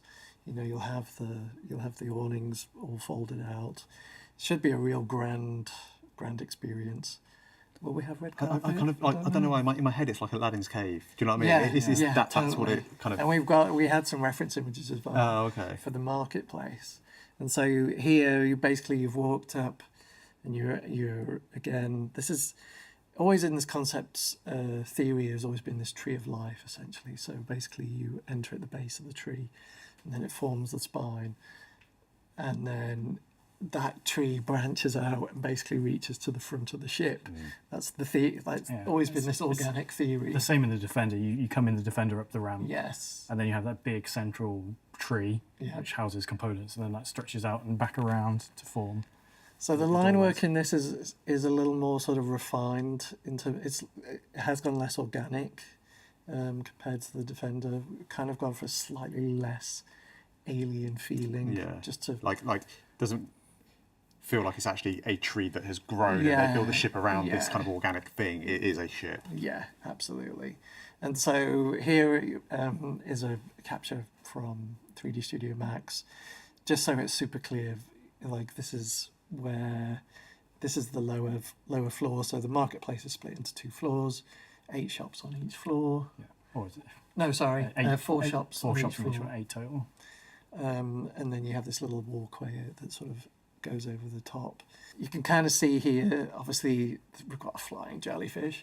But the theory is that that'll be a holographic display. And,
special offer, could show a weapon, could just have like butterflies flying around, whatever. But this really gives you a vibe of, the complexity of the Banu sort of folded metal, that organicness, and sort of just that overall experience. The headaches that you're going to cause me. Yes. Yeah. And that Aladdin's cave. Yeah. You've got the little jewels hanging off the. I really like those, like the kind of like the treatment of light in a lot of the concepts. I don't know, I'm stealing your thunder from future thing. Yeah, but the sort of these jewels and stones that are kind of going to be used as light source throughout the ship, and I think that's kind of like really nice. Just like a bit different. Fluorescent tube. Yeah, LED lights or. Yeah, and so we really sort of pushed on that on this one, and so here is like. There's basically, as part of the Tree of Life in the marketplace, is the elevator shaft, and so you can then go up there into the negotiation room, which was in the original. One of the images that everyone remembers from the original concept was that room with the table and looking out over the cargo. And so we've kind of kept that, and we'll come to that in a second. But before you get there, you come out of the elevator and you're sort of in a central corridor, which also leads to guests' habitation rooms. In law, these trades often take a long amount of time, so there's a lot of back and forth with the narrative team on this ship in particular, with how do Banu trade, how do they eat, how do they... Because for the Defender, it was sort of very small scale, but it's long duration, so these trades can take days, weeks, maybe months, so the people that are coming on board to trade need a place to stay whilst and it's not like the people that are going to be kind of flying this, they don't have in my head they don't have like a base of operations, like this is their home. So like you say, if you're trading I guess some of these things could be their livelihood. They're trading these really expensive high-end items, and that's kind of. And you want them to feel special, like the thing about this always has been that making the people feel that they're in something quite unique. And so you can see here, in this image we've got massive gemstones. There could be whatever, but in terms of lighting opportunities, you'll have the core sticks and the light. If they're rotating, there's a lot of cool opportunities. And so here is the conference room, which we just mentioned. In the original concept, it was smaller, a lot more compact, but obviously the ship has got bigger and therefore we've got more space. But also, it's a display of wealth, right? If you can afford to waste a bit of space, essentially, if you could be like, I don't need to pack it with everything, I just got to make this nice player experience where everyone feels sort of relaxed. And so that's kind of what we've been pushing with. So there's a lot of commonality that we've taken from the original and fed into this, but then also pushing further. So again, you can see the sort of like carved gemstones inlaid with more gemstones, inlaid with gold. And so again, in terms of player experience, it's going to be totally different to anything that's happened. And we've still kept that viewpoint looking into the hangar. So the cargo bay. Sorry, into the cargo bay. And so it's been quite a tussle trying to get everything into place. And then this is an example of one of the hubs for like if you're doing long-term trading. And this is really sort of based on, again, keeping with the organic theme, the Banu shapes, but pushing in a slightly different palette and materials. And so it's kind of based off of the interior of a Nautilus shell. And so you can't really tell from here, but actually it circles back on itself. So there's a little internal wall there that you go behind, and that's where toilet and shower and all that sort of stuff is. And then you've got the bed in the back, and then you've got lockers and little seating area. So you kind of like a real sort of organic journey. So again, just pushing on leveraging that Xi'an tech as well. So the chairs and the desk and even the lights are just sort of held in space. So quite different. And so that's where the traders go, but the crew obviously has got access to the full ship. And so slightly less grandiose, but not. Yeah. So the docking cargo, like that docking corridor is still quite elaborate. But that's going to be shared between. Yeah, it's more of a shared space. There's some more technical elements in there in terms of venting and stuff, and we still want to, this has always been a theory of you've got your superstructure, then you've got your tech, and then you've got your layering of the bodywork, the cladding, and then there'll be areas where the sort of tech is revealed and stuff, and so by balancing those two, the proportions, you can kind of like alter the feel of the space, and so I mean it's going to be a journey for you guys of like how we achieve all this, but this is the corridor leading to the marketplace from the docking area, and so you've got that great big green ring, which kind of sort of that we kind of put that there and kind of thinking of it shows green when it's safe. The docking, there's not some kind of ventage going on. Yeah, I was having this conversation with the team this week actually about that exact thing, about kind of communicating to the player, but not in just as simple as something flashing on a screen or whatever else, but just having something a little bit more elegant. So I think again this will give you some really good opportunities, and again it's just the new materials, the folds, and moving on to the habitation section where sort of crew can go. People who are familiar with the Defender will really sort of see the sort of common thread here. So the amount of gold and shiny stuff, to put it bluntly, is reduced, and so it goes to more matte materials. It's a little less display of wealth. It's a little more functional, but still got that 3D printing. You get a lot of that sort of like layering in here as well, aren't you? Yeah. That in the middle is what do we call it? The magic tagine. Yeah. Ultimately, so it's fed from underneath, and you choose what you want, and then it appears, and the top comes off, and you get your food out. Yeah. And you get your cutlery. You can speak to the narrative for a while about sort of how our aliens eat. That could be a whole talk in itself, I feel. It's a tricky one because it's an alien, it's a Banu ship, but it's got to support humans operating it. If you had an entirely Banu crew, if you were playing as a Banu, then some aspects of this you don't need, but as humans you do. The Banu always they cater for both, don't they? Yeah. And so a lot of complex stuff to sort of get our heads around. Engineering, this is a work in progress shot.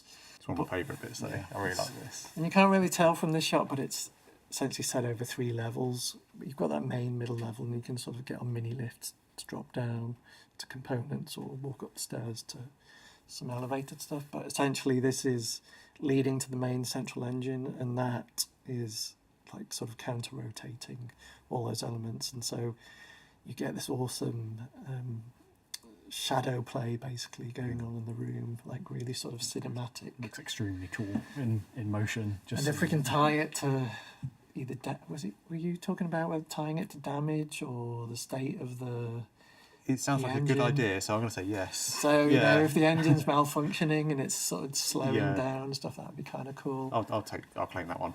Okay, I'm not sure it was. And then in terms of the cargo space, what we're looking at here is like the 32 SCU sort of cargo boxes. These are the big cargo containers that you see in all the rest stops and the cargo decks. These are those, like the modern day big shipping containers. Yeah. They're quite hefty, and you certainly can't pick them up by yourself, and you can't really do it with handheld tractor beams. You need something big. Yes, and so we've got a hefty a moving mechanism in there at the moment, which you can control from this position that you can see in the screenshot.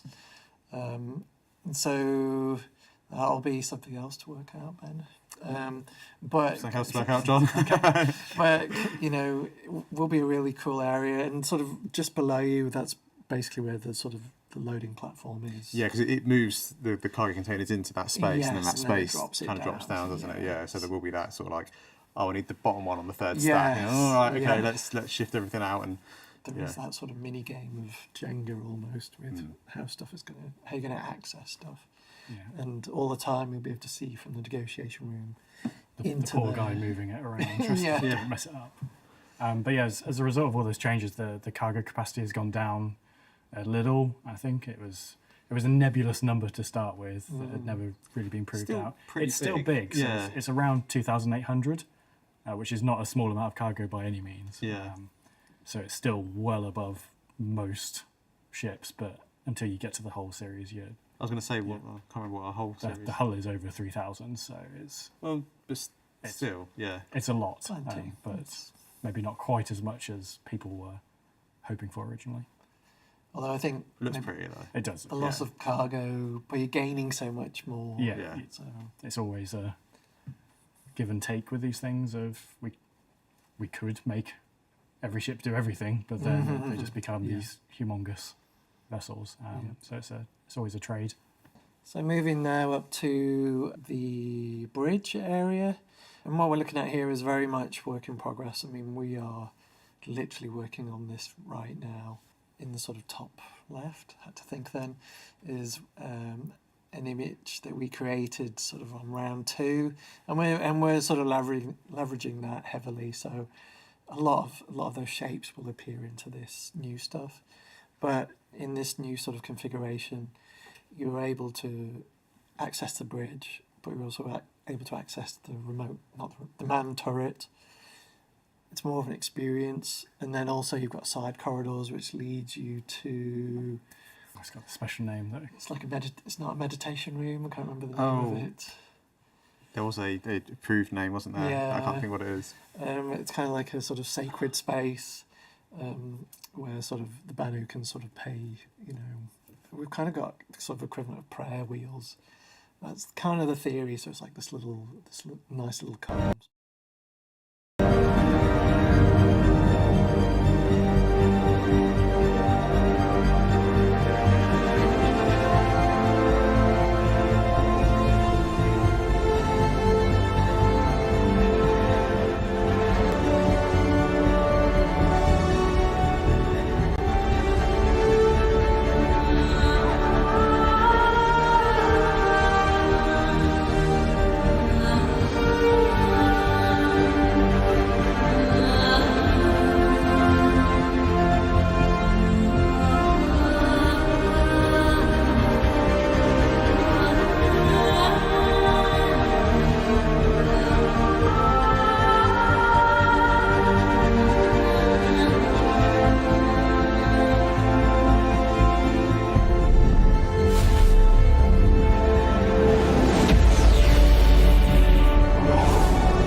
A lot of the areas on this ship are very sort of multi-threaded. You know, you often have your central area and then stuff coming off it. So, like I said, there's been a lot of thought given to navigation, and in this area also are two lifts which also can take you quickly to other areas from this bridge. It's an 8-person crew now, so there's space for 4 on the bridge. Obviously, there's 4 stations there.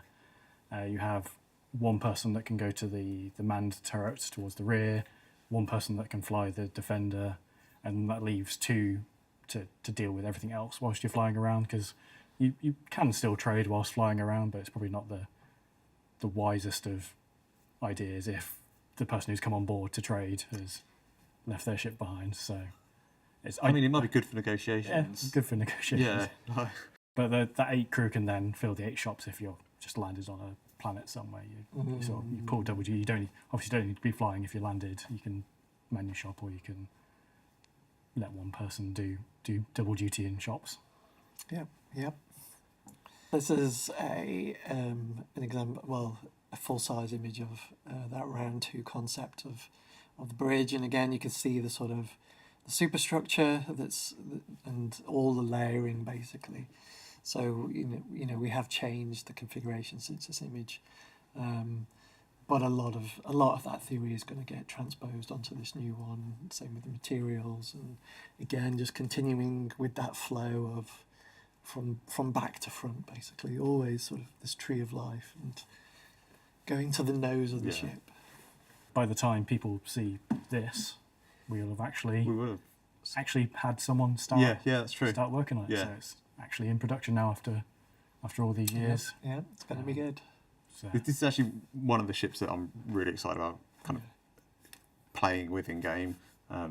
It's just such a kind of, I say it's got that kind of full trading experience, but it feels like a proper home that you can live on, and it's got a load of weaponry as well, which if in doubt, then just get the guns out.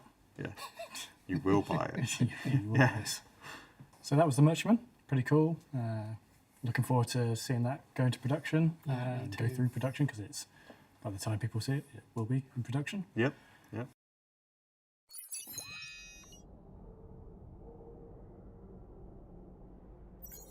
So to close our talk out, thought we would revisit the idea that we had last time we did one of these panels. We showed some concept ships, or some ideas for concept ships, talked about it, and everyone voted for them. Obviously, as this is pre-recorded segment, we can't interact with the crowd and get a feel of that. So fight amongst ourselves. Arm wrestle for which one we do. I don't think so it's not good telly. At the end, Jared will explain how you can sort of vote or express your preference for what we show today, and we will see what comes of that. But first, let's go over what we did last time. So we had this ground mining vehicle concept. We had the Xi'an small cargo. We had the Tavaran light fighter. People may recognise a sort of a pattern emerging here. And then a small refinery ship. So let's see what's happened to those over the last few years. So that small ground miner turned into the Greycat Rock and the Rock DS. The Gatak Raylan was the Xi'an small cargo, and that was very close to that concept thumbnail that we did. It was, wasn't it? We have the Asperia Talon, which was the Talon light fighter. And then the fourth one, which is a bit of a mystery. A mystery. A mystery. I like this because I wasn't involved with this last time, but you've got a couple of my favourite ships in that, so yeah, it's good. Read your mind in the future. Yeah. So that fourth one, the small refinery ship, obviously people don't know about, but I can pretty confidently say people will know about it very soon, fingers crossed. So, it's a new year, we'll do it all again. We've got 4 more sort of cuts of options here, so we go over those. Option A is a big explorer ship, so we obviously have the Carrack as the pinnacle of explorer ships, but there can always be more. Yeah, it would be nice to get a bit of competition in for the Carrack, really. Yeah, maybe something Misky. Go in the Misk line. Mm-hmm. Yep. I'm down for that. Then we have a selection of ground vehicles there. So there's a right mismatch there. So we've got two little small vehicles and what looks like an APC based off the ballista chassis. They all look cool. Yeah, the ground vehicles are kind of, although they're not as grand and exciting as the ships, I think they're just really fun. And it's nice. They're nice things to work on because they are kind of contained and they are quite small. They are, I was going to say like less complex, but they're probably not that much less complex than a ship because they still require all the same sort of setup and everything else. Yeah. And the confinement. Yeah, you've got to fit everything in a small space. But I think the ground vehicles kind of they just add that extra element of fun when you are playing with your friends. That it's you know, it's not all just about space. We've got some beautiful planets and being able to explore them not by a foot is good. Yeah. I don't see a floating noodle wagon there though. Floating noodle bike. That's still on the list. Yeah, It's on my PJ list. Special. Yeah. Yeah, I've got a few that I'm trying to like just wear John down with. Maybe option C. This hover vehicle could be a floating Big Benny's Delivery bike. Delivery quad Yeah. bike. Yeah. Could be. You need to go to like flying green zones though, wouldn't you? And that'd be like, all actual kind of landing zones would be all sorts of difficulties. Yeah, so that's we have some Gravlev bikes in game at the moment, but this is a sort of a more stable, secure option because anyone that's flown Gravlev bikes has experienced probably some mild terror as they try and do It's turns. been a while since we've done. Yeah, we've not done I'm trying to think when the last proper Gravlev vehicle was. Well, I mean, Nox. Yeah. So it's been a while. Yeah. So the last option D, is a bomber ship. So we have the Hercules A2, which is coming this patch. That obviously carries very big bombs. Or it's a collection of smaller bombs, some very but big bombs. it is our only dedicated ground bomber. We have bombers like the Retaliator and Eclipse with them, or torpedoes. This would be another single man, get in, get out, drop your bombs, job.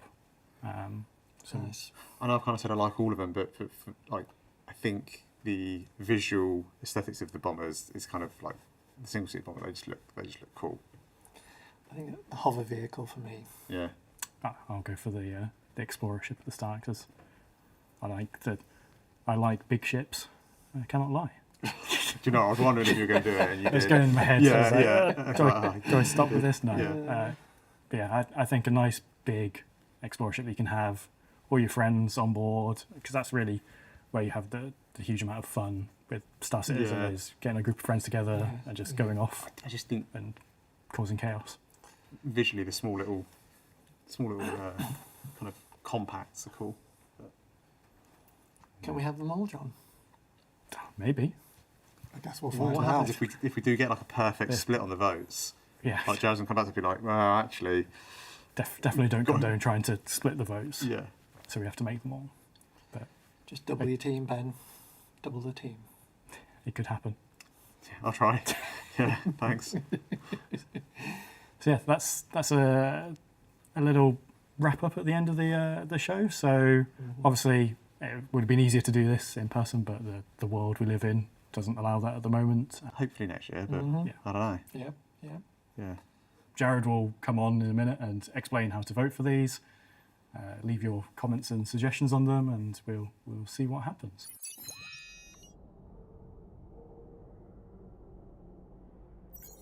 That's a wrap for us. I'm John, if you don't realise. I'm the vehicle director. I'm Ben. First Citizen Con done. Woo. Yeah. Yeah. Welcome to the club. Yeah. And I'm Paul Jones, art director. And thanks for watching our Ship Talk panel.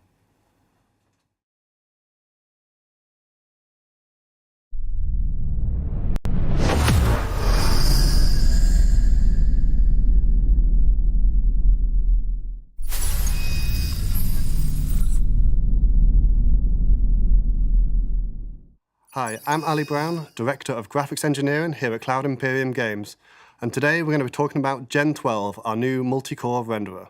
In addition to myself, we'll also be hearing from Christopher Bolte, our core engine architect, and Daryl Barnes, our graphics programmer. And today we're going to be talking about the need for our new renderer, the architecture and how it's built, Vulkan, which is the back-end API we use, and the progress of how we're doing so far, and then what's next for the graphics team.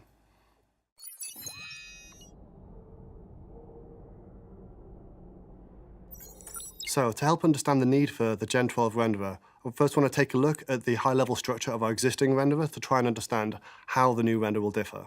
So here you see a diagram, very simplified, of our overall architecture. And on the left-hand side, you can see the 3D engine, and this is what manages all the visible objects in the scene, for example, their position, their size, and ultimately is responsible for the culling of them objects and deciding what should be sent through on screen each frame to the renderer. And obviously, the job of the renderer is just to feed out the image at the end of the frame. And to do this, to manage this process, all of these objects have to pass through this single universal pipe, this conduit of information in the center. And as a result of that, every object has to come through with a certain amount of settings or paperwork and baggage to describe how they should be configured, and this type of represented on the diagram by these switches. So this type of design initially seems very flexible. Having this universal pipe, you can very easily toggle certain settings and get a very different rendered result for each object. But the reality is actually that the objects and the renderer both end up extremely complicated because they have to decipher this list of instructions and distribute these objects through the various pipelines and stages inside the renderer. And this has to happen for every object, every frame. And this deciphering ends up resulting in quite a significant performance problem. And it also makes the renderer quite inflexible because it's quite complicated and hard to change the architecture. So how does our Gen 12 renderer differ from this? Well, the methodology we're taking on is to try and make everything as explicit as possible. And we're trying to minimize all these redundant connections and switches and configuration options and try and get things much more streamlined. So to do this, each object in the world will directly communicate with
when the object is first spawned, it will communicate directly with the path responsible for it and pre-configure everything possible at that stage.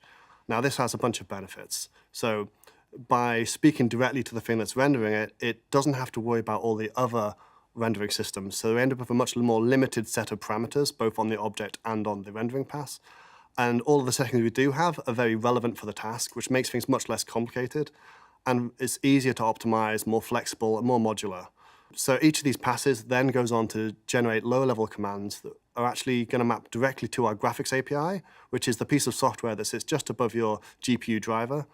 And this backend collects and executes all of these instructions. And because there is no high-level knowledge of the rendering in this backend, it's just simply just issuing commands. It ends up very simple and streamlined and much simpler than the equivalent on our old renderer. So the benefit of this simpler code is it's much easier to multi-thread, which is to say to run it on multiple CPU cores in parallel, something that is crucial for modern CPUs. So multi-threading is a complex and often misunderstood paradigm, so I thought it was worth us talking briefly about how we optimize multi-threaded code. And for that, I'm going to use an analogy of building a house, which is another complex engineering task with dependencies. So here you can see a list of tasks for a builder, a joiner, and an electrician, all running one after another, and there's dependencies between them shown in red. And in this example, the house is equivalent to rendering our frame. Each tradesman might be a different system, and then the capacity of 3 people in our house is equivalent to the 3 CPU cores we might have on our system.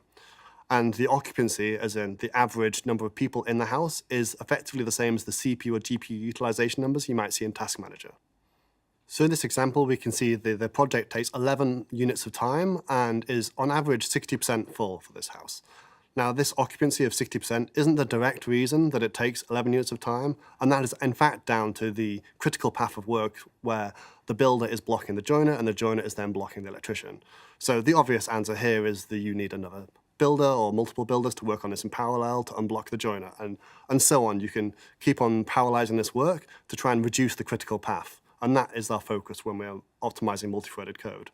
However, not all tasks are trivial to run in parallel, and sometimes it's impossible to actually run them in parallel, so you'll end up with these unallocated capacity space and these bubbles.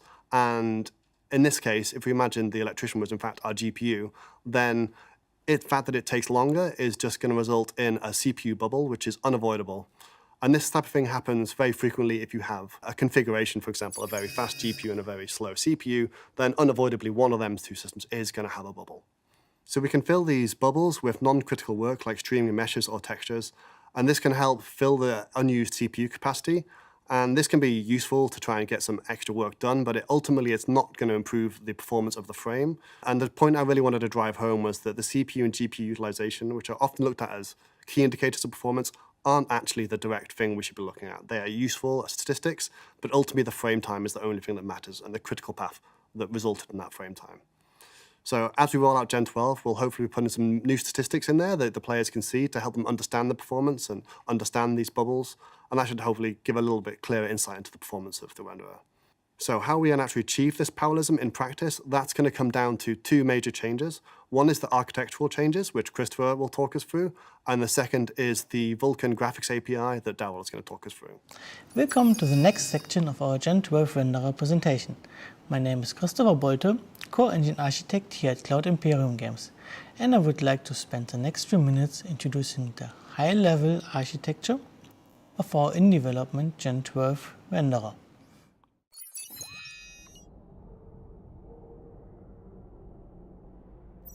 For this section, I will focus on the rendering of object instances in the world, for example chairs, walls, characters or spaceships.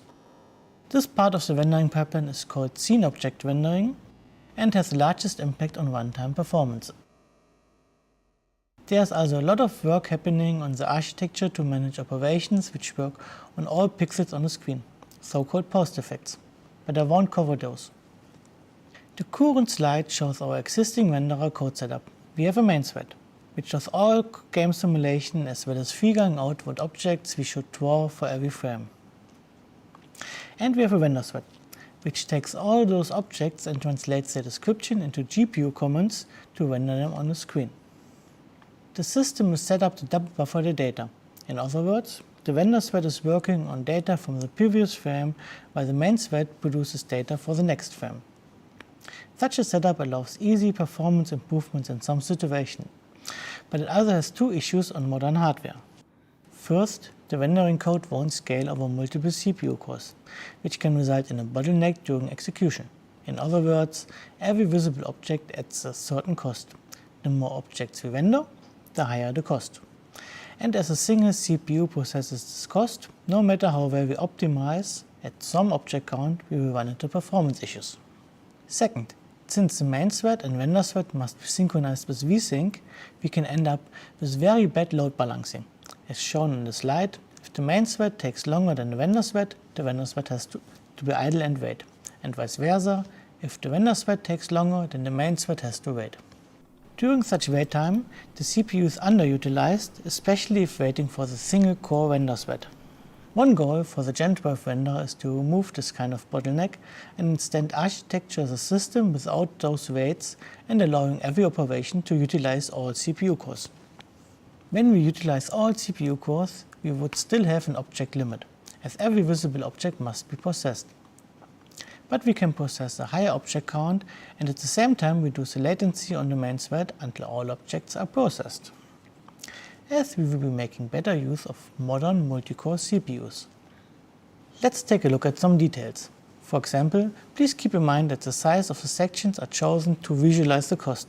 Relation in size doesn't necessarily translate to the same relation in CPU cost. When looking at the cost of the operations done by the render thread, a pattern quickly emerges. We pay a similar cost for every rendered object. This is called a twirl call. For every twirl call, some time that is spent inside our own renderer code and some part of it is spent in the GPU driver code. In the next slide, we will cover our current process as well as the next steps to move the twirl call cost out of the render thread onto multiple CPU cores. We already have a level of parallelization on the main thread, used to find out what objects are visible. There we use our batch worker job system. This is a parallelization system to execute the same code on a different object instance of all CPU cores. To give an example, checking 400 objects can be split over 10 threads, so that every thread will be processed 40 objects. By doing that, the latency on the main thread until all 400 objects are done is divided by the number of threads, reducing said latency to 40 objects only, roughly at least.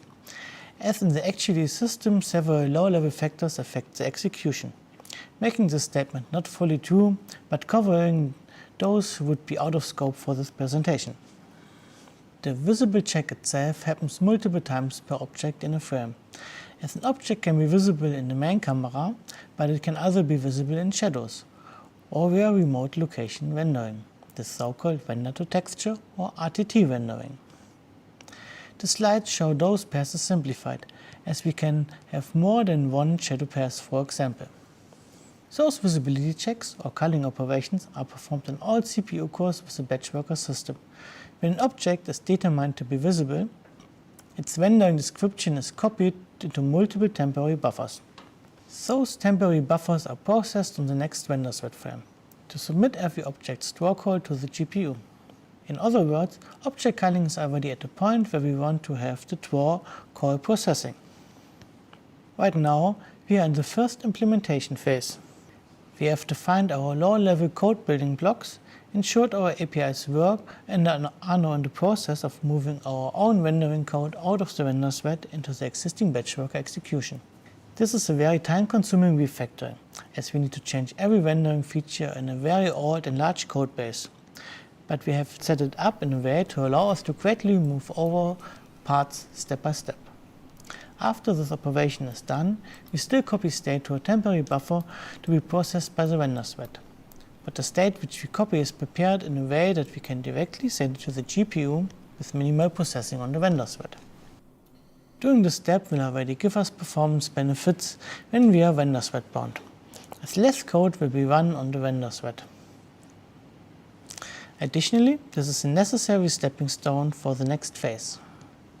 After we manage to move our own rendering code to multiple CPU cores, we will start to utilize the Vulkan API.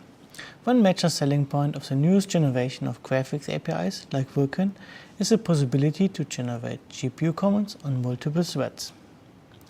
That is something which wasn't possible before, and mostly the cause for the existing renderer design. The catch is, to allow efficient parallel generation of GPU comments, the data must be prepared in a certain way. And that is what we are doing right now as part of porting the scene object rendering to Gen 12 and moving our renderer code to the batch worker system. When this is done, we can implement the parallel working backend and remove the render thread.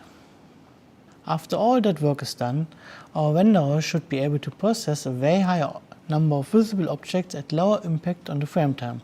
At the same time, it will make better use of the available CPU resources and have less idle time where major systems wait for each other. Thank you for your time. Daryl will now take over to cover the Vulkan side of the Gen 12 renderer. Hi, my name is Daryl. I'm a graphics programmer here at Cloud Imperium Games, and I work closely with Vulkan and our graphics renderer to make the game look as good as it does.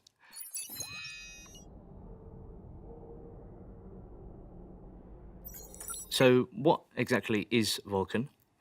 Well, Vulkan is a modern graphics API that allows us as developers to take greater control over what you as a player sees and also affects performance greatly.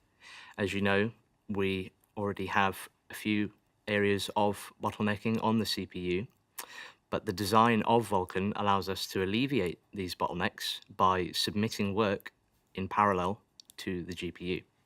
So I would like to explain a bit more about the software stack that's involved with our graphics in the engine. So from the image, you can see that we have a renderer front end, a renderer back end, and as well the graphics driver. The Vulkan API generally sits at the renderer back end.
what we develop and how we develop for it. It also gives us flexibility for cross-platform, including Windows and Linux, and anything we may want to look at in the future.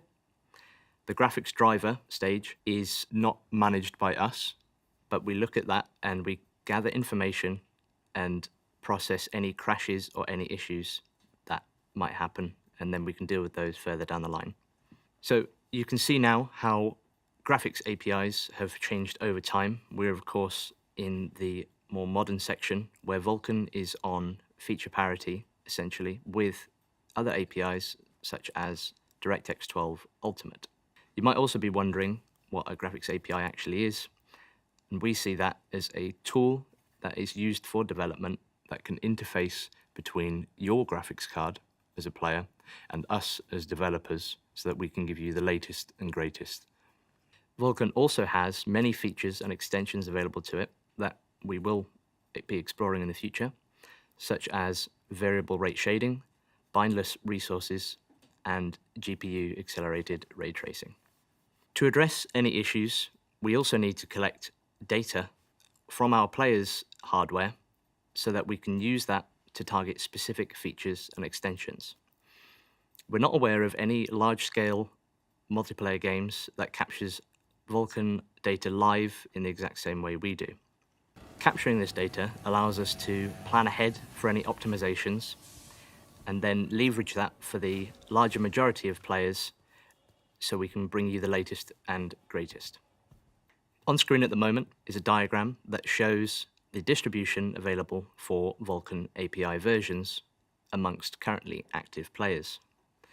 This was captured in the last 3 months, and as can be seen, there is 98% of players that are able to use Vulkan fully in 1.2. We did see a negligible amount of 1.0 and some that were unavailable. We are actively looking into these cases, especially those that cannot currently run Vulkan as it is seen as unavailable. I'd like to take this opportunity to also say, please update your drivers, as we do see a few cases where this can take you straight to the latest version. I'd like to now explain a bit more about the render graph and how this works hand in hand with the Vulkan API in order to improve our usage of Vulkan.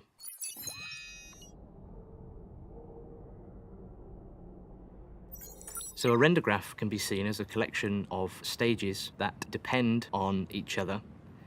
This then determines the ordering, the scheduling, and the flow of the actual frame.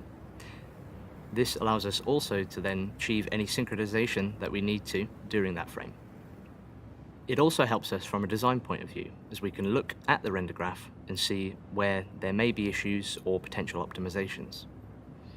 The render graph also allows us to keep track of any state of resources, and we can also validate against those resources as well.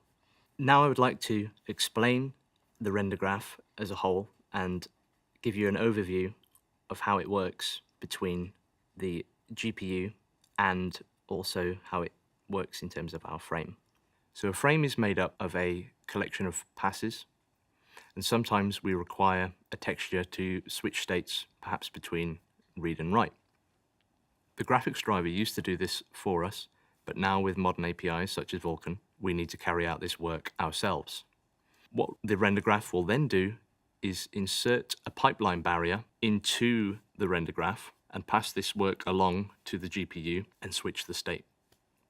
We can also cache the render graph and use any data we had from a previous frame or perhaps similar resources as an optimization. I'd now like to talk a bit about the synchronization that happens within the render graph and how resources change state. So the idea is that we want to switch the state of a resource as early as possible. We need to then also validate that this resource is in the correct state. So from the diagram, we can see that the depth prepass writes to image A, but then later on we require to read from image A in the G buffer. So to this end, we insert a pipeline barrier for this transition between the two passes. These barriers are scheduled as GPU work, following a strict ordering dependent on other work that may have happened previously. All the work for a single stage within the frame can be carried out in a single pipeline barrier.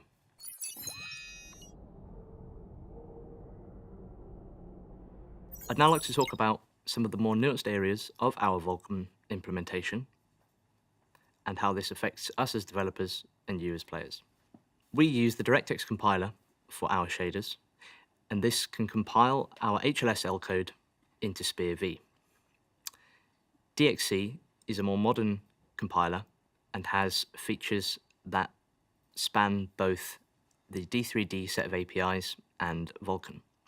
HLSL is a shader programming language that we as developers can utilize and read in order to make work happen on your GPU. This HLSL is compiled down then into SPIR-V. SPIR-V itself is not as readable, as it is seen as an intermediate language between HLSL and shader microcode. SPIR-V gives us less driver overhead at compile time. We can use this then to create our shader modules in Vulkan and optimize any dead code away. DXC also gives us Shader Model 6. Shader models have progressed over time in HLSL, with Shader Model 6 now giving language support for GPU parallelism, as well as variable rate shading, amongst many other features. We can see here now a diagram of how our shader compilation happens. It starts at the shader author level. This is where one of our many developers will write a shader using HLSL code with some markup integrated into that HLSL. This HLSL is then passed to the preprocessor. The preprocessor then removes any of the additional code that we don't need and is dealt with accordingly, whilst then outputting just HLSL code. The HLSL code is then passed to DXC, and DXC will change this into SPIR-V. It's at this stage that we can carry out any additional compiler optimizations and improve compile time performance even more. SPIR-V is then passed to the driver, and the driver will then change this into microcode, which will run specifically on your GPU hardware. As I've previously mentioned, there have been several Vulkan core versions over time. Each one has added new features and extensions for us to reach into and develop with. Two of these I'd like to explain a bit more in detail now that we would like to look into and develop for in the future.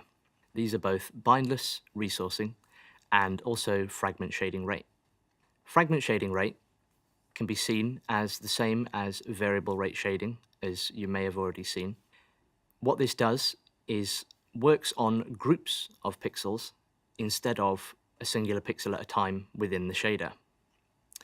This allows less overhead in the frame, whilst at the same time allowing variable amounts of these groups, including variable sizes, in order to have less fidelity where may not be as important to look at. Bindless resourcing is where we can take large groups of textures, for example, and reach in and grab one of these inside the group. This gets rid of the overhead of specifically binding two slots within the shader. This also extends to other resources, including buffers. I'd now like to talk a bit about the video RAM involved in your graphics card.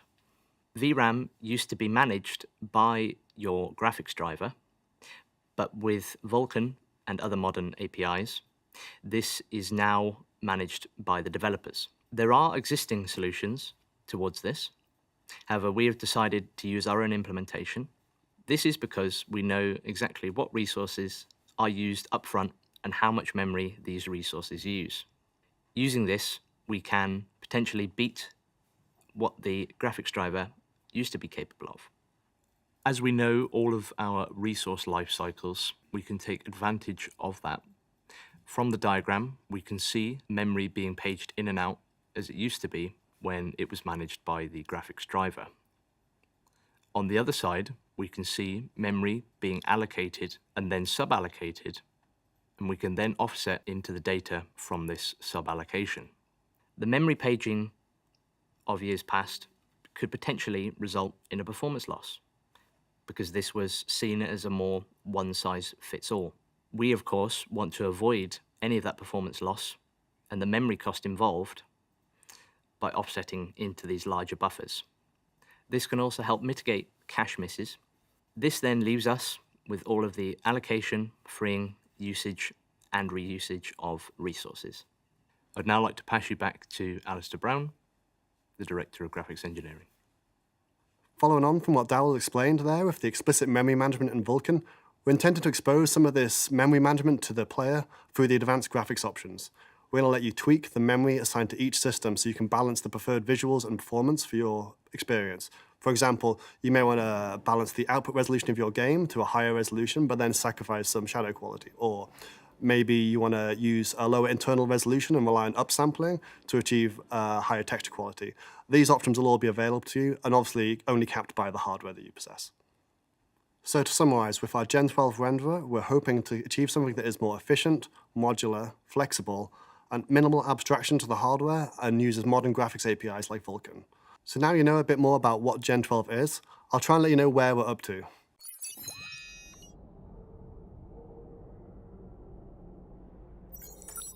So we've done a huge amount of work already. The architecture is all in place, and we're using this hybrid rendering approach where we're combining elements of the old and new render at the same time to allow us to move piecemeal to the new system. All of the post effects, fog, and lighting have been converted over, and they're all enabled by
but they're still being worked on. So our main focus is finishing that off at the moment, and once that's done, our focus will shift to the remaining major systems, which are gas clouds, the render-to-texture system, and a few special cases for transparency.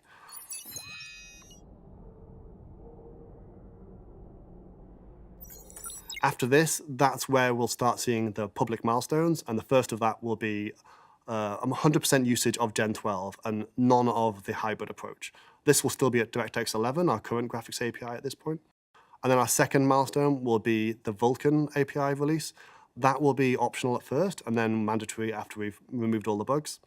And then a final milestone will be when we have performed the optimizations for multi-threaded. So that will only happen once the Vulkan is in place and we can finally look at the performance on the final graphics API and optimize all the remaining code.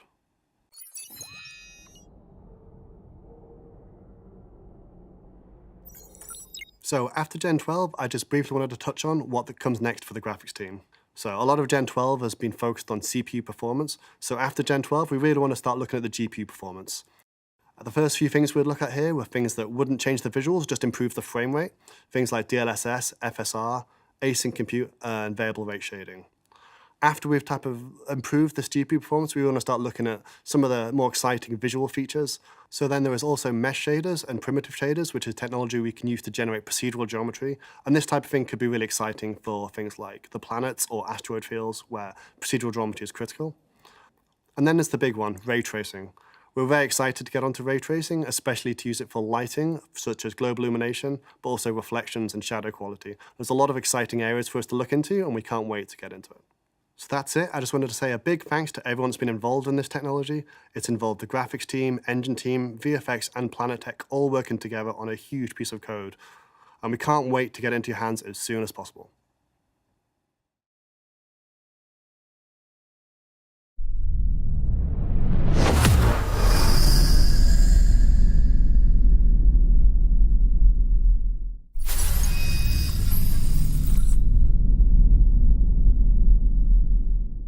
Hello, I am Marco Corbetta, VP of Technology, and we're going to talk about some new Planetech features today. First, Anis is going to give us an introduction about Gen 12 and what that means for planets. Then Will is going to talk about dynamic foliage, shaders, plants and seasons, and he's going to show us a river demo as well. Then Mark and Morgan are going to talk about Rasta, our new base building tool. So let's get started with Anis. Hi, my name is Anis and I'm Senior Engine Programmer here in Cloud Imperium Games. My main responsibility is the development of Star Citizen planetary technology, with a focus on planetary elements rendering.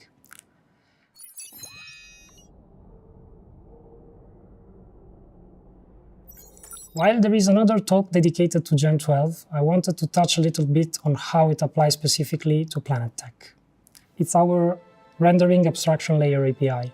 It aims to provide next-generation features for our 3D engine by reducing some CPU latency and rendering comment submission overhead, which is a significant bottleneck for our game. Part of our recent efforts have been put to modernize our old-school renderer to shape it in a conformant modern API rendering style, to be suitable for the newest low overhead APIs, such as Vulkan. Today, I'm going to talk a bit about Gen 12 benefits for planetary rendering features. As I said, Gen 12 key aspect is performance. The way this is achieved is to make comment submission easier for multi-core CPUs.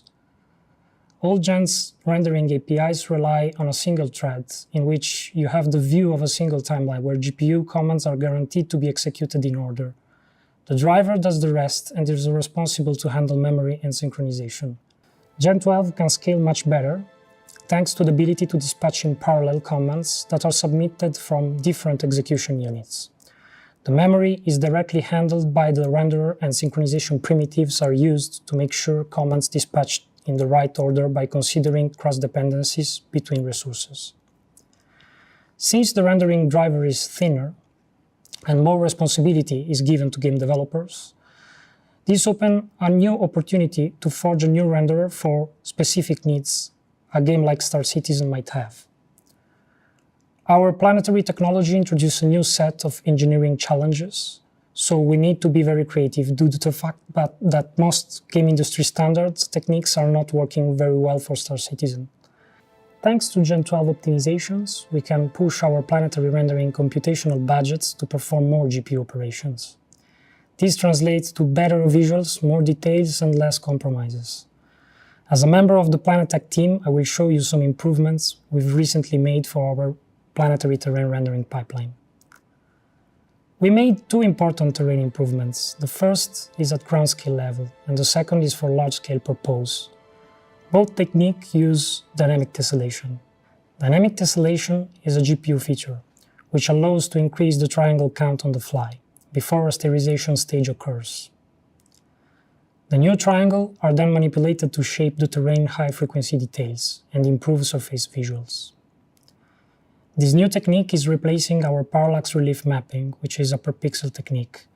And instead of creating geometric details like tessellation does, it works by simulating details after the rasterization stage, with a cheaper approach by tracing rays from camera to surface. The second improvement targets planet visuals at long distance. This technique is also tessellation-driven, and it aims to improve terrain-ocean intersection, where CPU geometric representation lacks for enough control points in the geometry. We've reached the conclusion. Thank you very much and enjoy the rest of CitizenCon. Thanks, Anis. I'm Will Hain and I work on the PlanetTech team.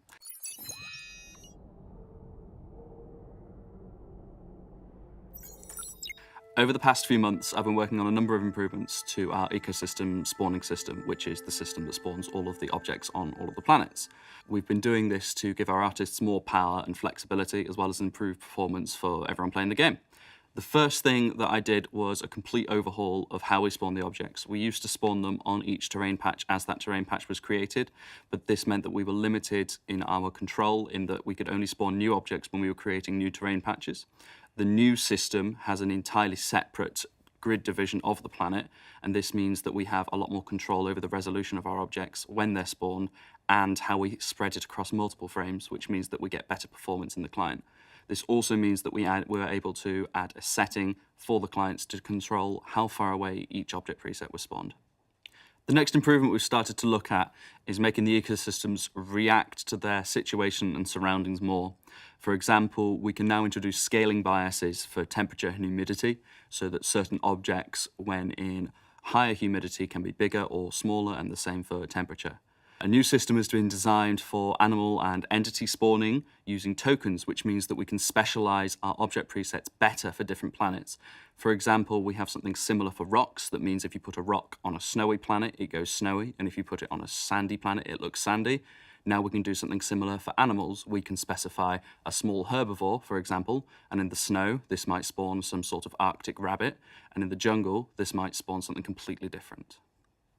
We've also begun to experiment with a new foliage shader that takes into account the health of the plant based on its surroundings again, and the current season of the planet, though what you're seeing on the screen is far from final.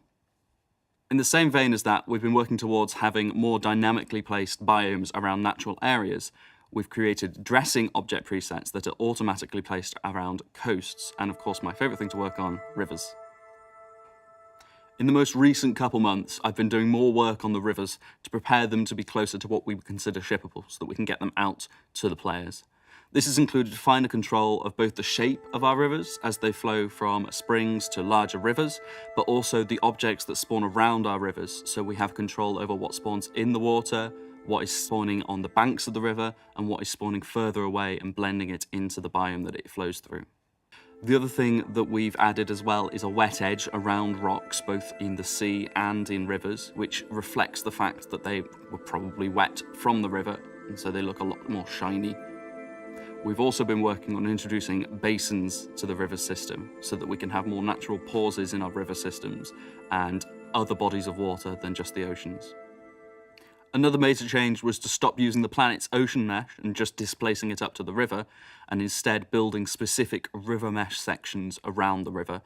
This means that we can have far more control over the shape of the water, and we can use our own specific river material and shader, meaning that we can specify colours, flow, and other properties of the river water separately to the ocean of that planet. Rivers aren't done yet, but they're closer to being used in production than ever before. The next steps include a planet populating tool, so one click to create an entire river system across a planet, and maybe working on a little bit of lava flow, but we'll have to see when that comes. Next is Mark and Morgan. Thanks, everyone. Hi, I'm Morgan. I'm a tools programmer from the Planet Tech team, and now I'm going to talk about Rasta.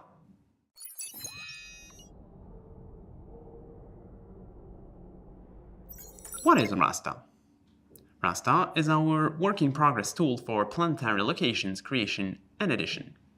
The name stands for a mix of RTS, the game jaw, which takes the inspiration from its map editor system, and STAR, as well you know. Its goals are to replace our previous placement system based on prefabs to a better object container-oriented solution. As our previous system was based on prefabs, any changes to location was source of issue, as it needs to re-enable a whole set of data to have things like missions or shops to work again. With this new system, any change will be easily manageable and won't require us to redo work when a change is made. Plus, as it's now object container oriented, it can be used for outposts, caves, or even derelicts, and more. It works as a modular system where locations will in fact be made of small elements that will be placed just like you do in City Builder RTS editor. And in a matter of minutes, we now have a new location where we can now create a bunch of cool gameplay. Let's go to Mark, who will tell us about the connector system. Thanks, Morgan. So, I'm Mark. I'm also a tools developer for the Planet Tech team. Do you know what's better than facing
use what we call connectors.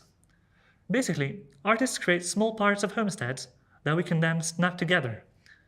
Every part is modular, so we can interchange multiple ones in order to have procedural homesteads.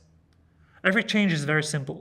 We can change like the whole inside of a homestead, or only a building that is a part of the homestead. In that way, it's very easy to make a lot of different buildings. Once something is connected, it is considered a part of the whole. So it moves as one, it can be deleted and changed, and it's basically all for connectors. So back to you, Morgan. And last but not least, some of you might have noticed that the UI is not looking quite like an engine UI. And that's normal, as it's based on our in-game UI tech building blocks, and that for a reason. While today it's being used by our developers, one day, when it's ready and been thoroughly tested internally, we'll make a version available to you, the player. And Rasta, it's what will make you a pioneer.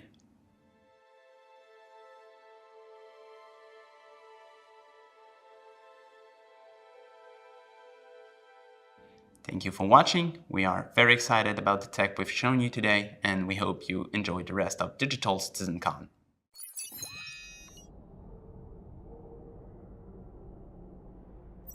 So that was a small sample of what our team is working on. I hope you have enjoyed it. Enjoy the rest of CitizenCon, and thanks for watching.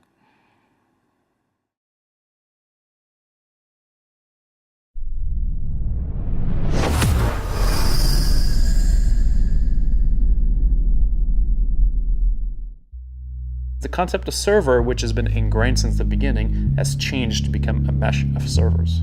So how do we solve this? The answer should be simple.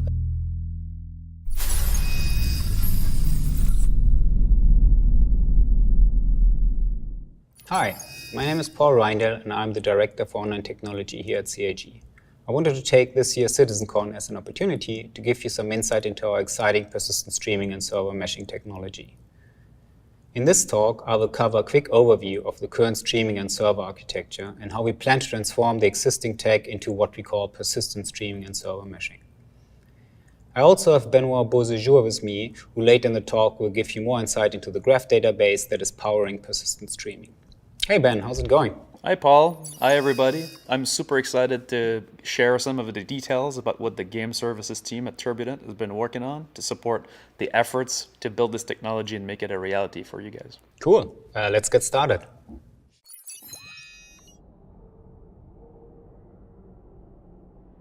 Before we look into persistent streaming and server meshing and how this new technology will work, let's have a brief look at entity streaming and how our solar system is set up.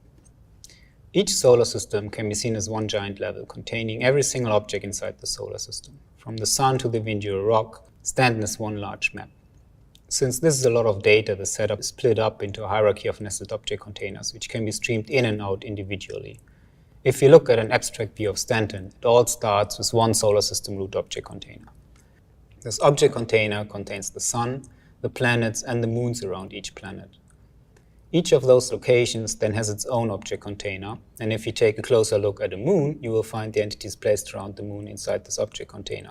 For example, a space station orbiting the moon. This setup keeps repeating. The space station could be set up via multiple rooms, each defined by its own object container. Additionally to the static hierarchy of object containers, there are also all the dynamic entities which bring the universe to life. NPCs, an interactive vending machine, and of course players and spaceships. Most of these entities are made of a hierarchy as well. For example, a player has his body, an undersuit, and armor attached to it, and they are all child entities of the player. The streaming system treats these mini hierarchies as streaming groups to make sure that an object like a spaceship is always streamed in as one unit. Loading the entirety of Stanton into memory and simulating every single entity would be very expensive, especially on the client, but also on a single server.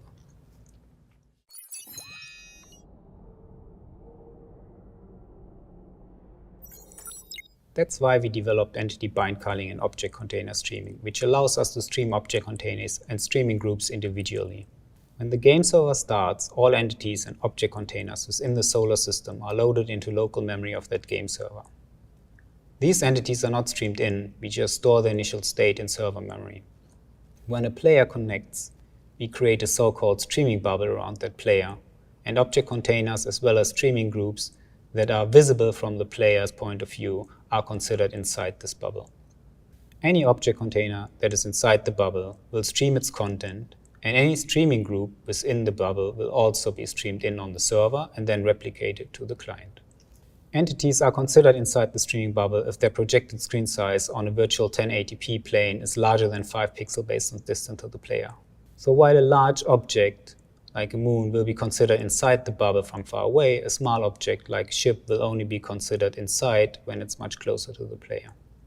When the player starts moving across the universe, entities that leave the streaming bubble will become unbound, and the replication layer will remove these entities from the client. Entities that enter the streaming bubble will get bound to the client, which causes the network layer to replicate these entities to the client, effectively streaming them in. We call this technique entity bind culling because streaming on the client is driven by the network layer, binding and unbinding entities. If entities are not in any client streaming bubble, so no players in their vicinity, these entities are also streamed out on the server. They go back into a dormant state where they are not simulated.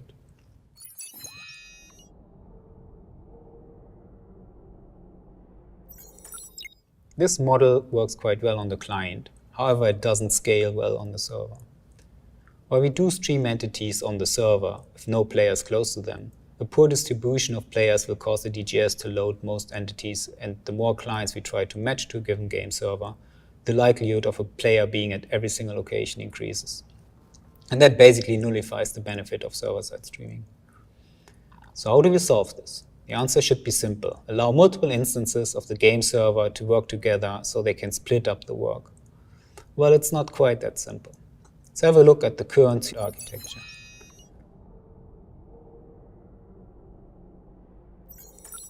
As of today, we have a traditional client-server architecture. One instance of a dedicated game server serves up to 50 clients. This is called instance, as the dedicated game server has its own instance view of the persistent universe. Once the server is full, we start a new server instance, which then serves additional 50 players. As we've seen before, when a DGS instance is created, it loads a unique version of the Stantum system into its local server's memory. Therefore, each dedicated game server instance has a unique copy of every single object that's part of Stanton. As these entities only exist in the memory of the game server when the instance is shut down, these entities are deleted.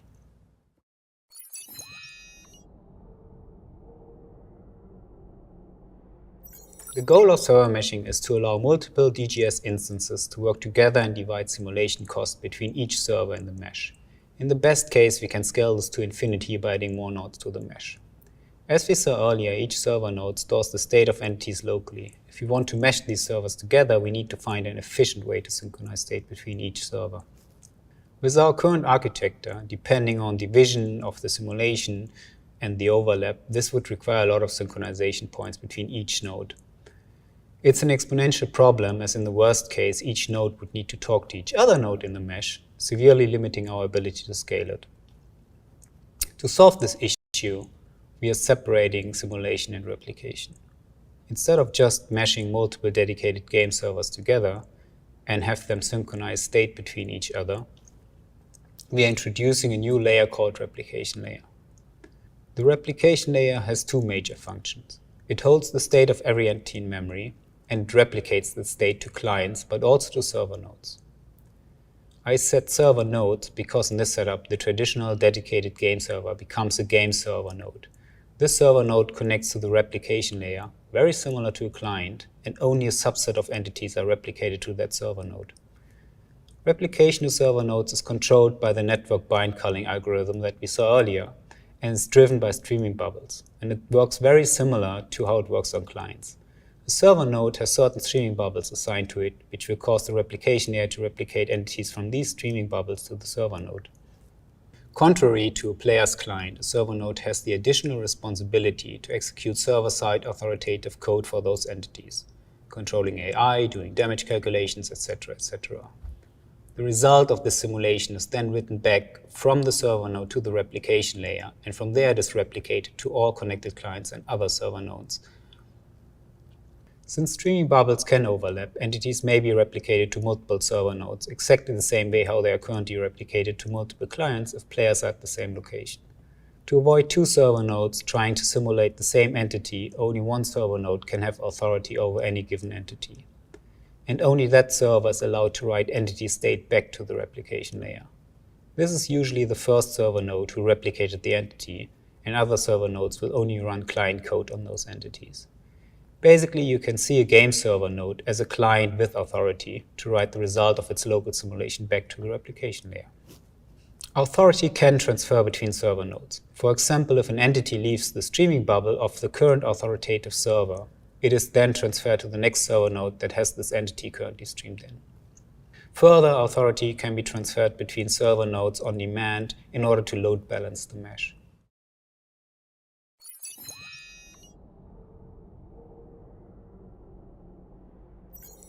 Since we now mesh multiple server instances together to simulate a shared state of the universe, we no longer call this instance, but instead we call it shard. A shard is still a unique version of the universe, and we still have multiple shards running in parallel. However, the server mesh will lift our current hard limit of 50 players, and it will enable us to steadily increase the number of players we can support within one shard. It will take some time, and in our first version of server meshing, we will still have a very similar situation as we have today, with quite a few shards running in parallel. However, this technology is going to enable us to start scaling the universe to become a true MMO experience. There are some fundamental differences between a shard and an instance, and for this we need to take a closer look at the replication layer and talk a little bit about persistent streaming. Previously, the entity state was held entirely in memory on the dedicated game server. And besides some selected persistent player items, all that state would be lost when the servers shut down or crashed. The replication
Oh my god, what happened?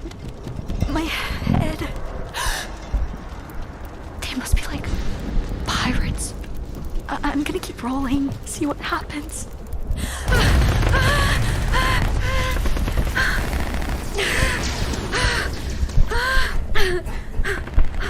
The shuttle! There's my ride! Just gotta get over there. Oh, Crusader security! I'm saved! Sir, hey. Oh no. Ew, he killed him. Okay, Molly, keep it together.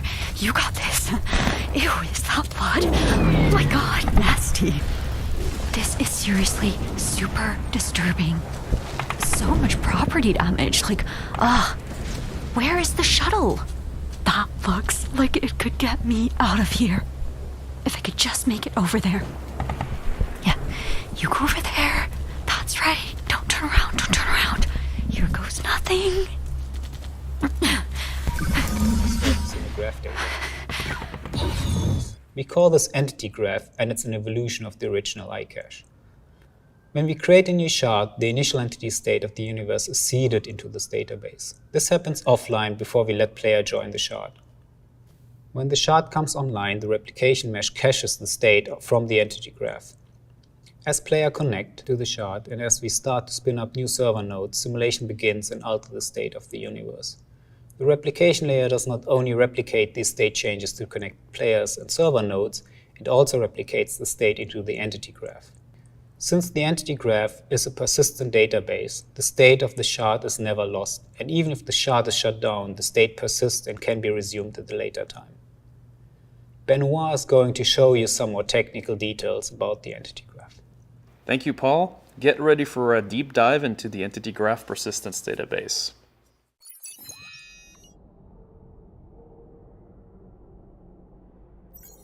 The entity graph is our approach to persisting the game world. This is fundamentally different to what is happening today in the game, where only items you own are actually stored. Our objective is to be able to save the state of the replication layer, which includes all entities in a given universe shard, in order to provide a truly persistent world, where actions you take as a player can influence environments in the game world permanently. The entity graph, as the name implies, stores game data as a graph. This representation is native for the game engine because it is how internally those data structures the game uses are addressed and manipulated. Using a graph also has several advantages. We're basically storing and retrieving from a gigantic indexed list of nodes and edges, and those edges between those nodes are optimized in a sharded database. But in order to properly explain the system, we must first view the game world as the game engine sees it. Game objects are constructed of several game entities linked together in a hierarchical structure.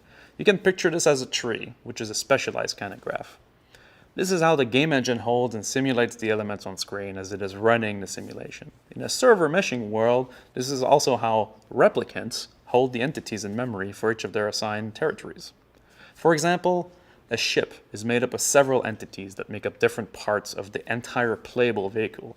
Each part is parented to another entity until the root of the ship is reached. Each of these entity nodes holds properties with regard to what the entity represents in the game. The class of object it is, the item type, its legal owner, orientation, and of course its very precise physical location within the game world. Each edge in our graph qualifies the relationship to the parent. In the case of a vehicle, our edges store properties that tell the system which port is being used to attach the entity into the parent and what kind of attachment it is. An item port attachment, a zone attachment, many others. In a constellation, for example, the different major sections of the hull are entity nodes with edges to the ship root. We call this small graph of item an aggregate because it is a whole movable unit. The ship root in this case is called the aggregate root because it sits at the top of a logical object. You can think of what you normally call an item as an aggregate, with the aggregate root being the actual item you are talking about. For example, a first-person weapon with attached scope, mag clips, and laser sights is a small hierarchy of entities. We distinguish the aggregate roots from other nodes by giving it a label. Labels allow us to distinguish and rapidly look up and find nodes of a specific type, either when we retrieve parts of the graph or when we look up specific nodes. Those labels exist to allow correct reversal of the graph data when we query for specific things in the game world. Other labels include streaming groups, universe root, star system root. This allows us to really look up and index those types. But the tree depth doesn't stop there. Additional information is required for a fully functional ship.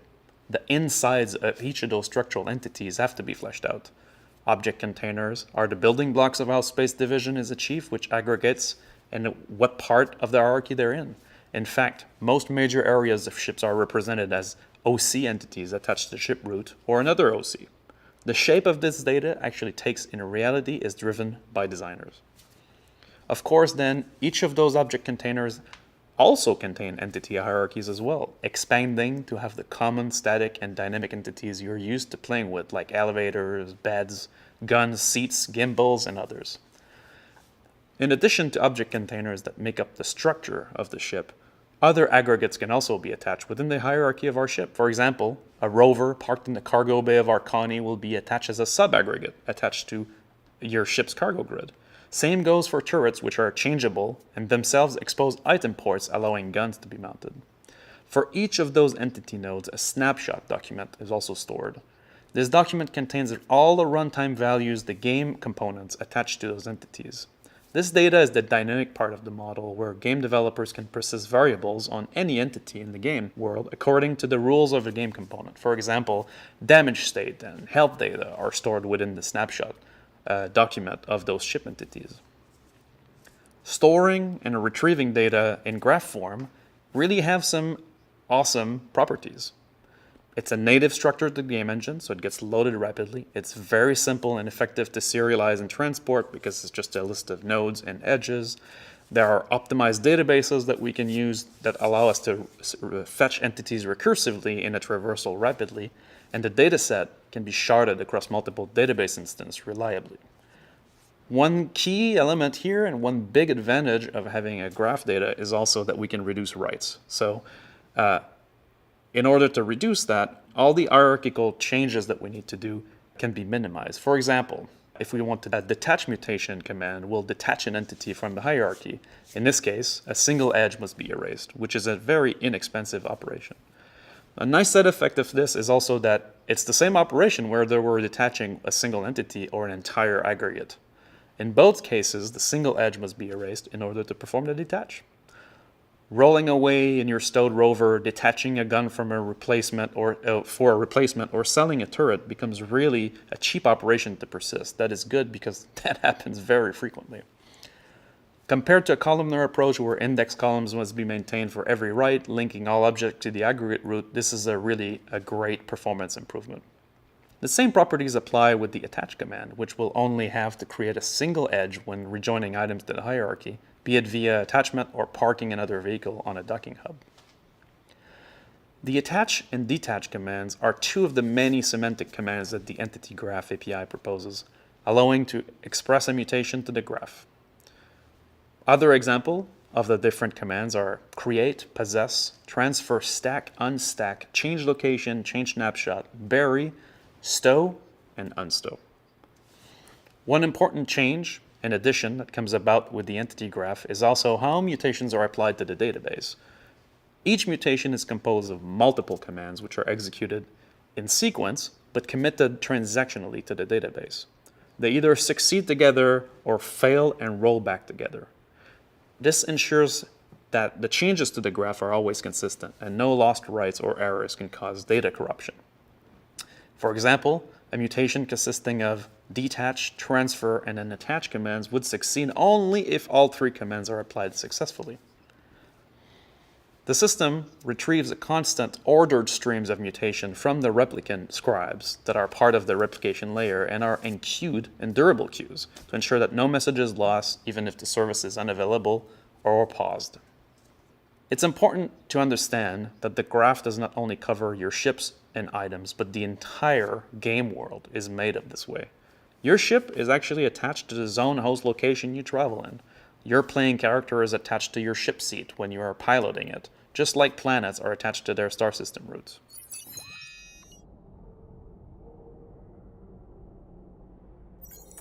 The game world, though, must exist in persistence before it can be replicated and mutated. This is part of a process called seeding, where a new database is created by the replication layer. It is during that process that millions of entities are initially created in a sort of a big bang.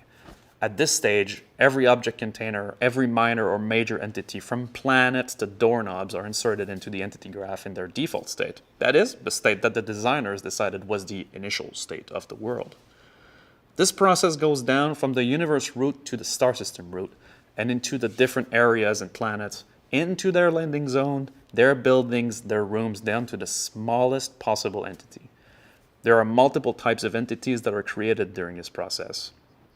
First are unstreamable entities, which make up the skeleton of the universe. Those are entities you do not get to see, but are part of and always present on every worker node in the mesh.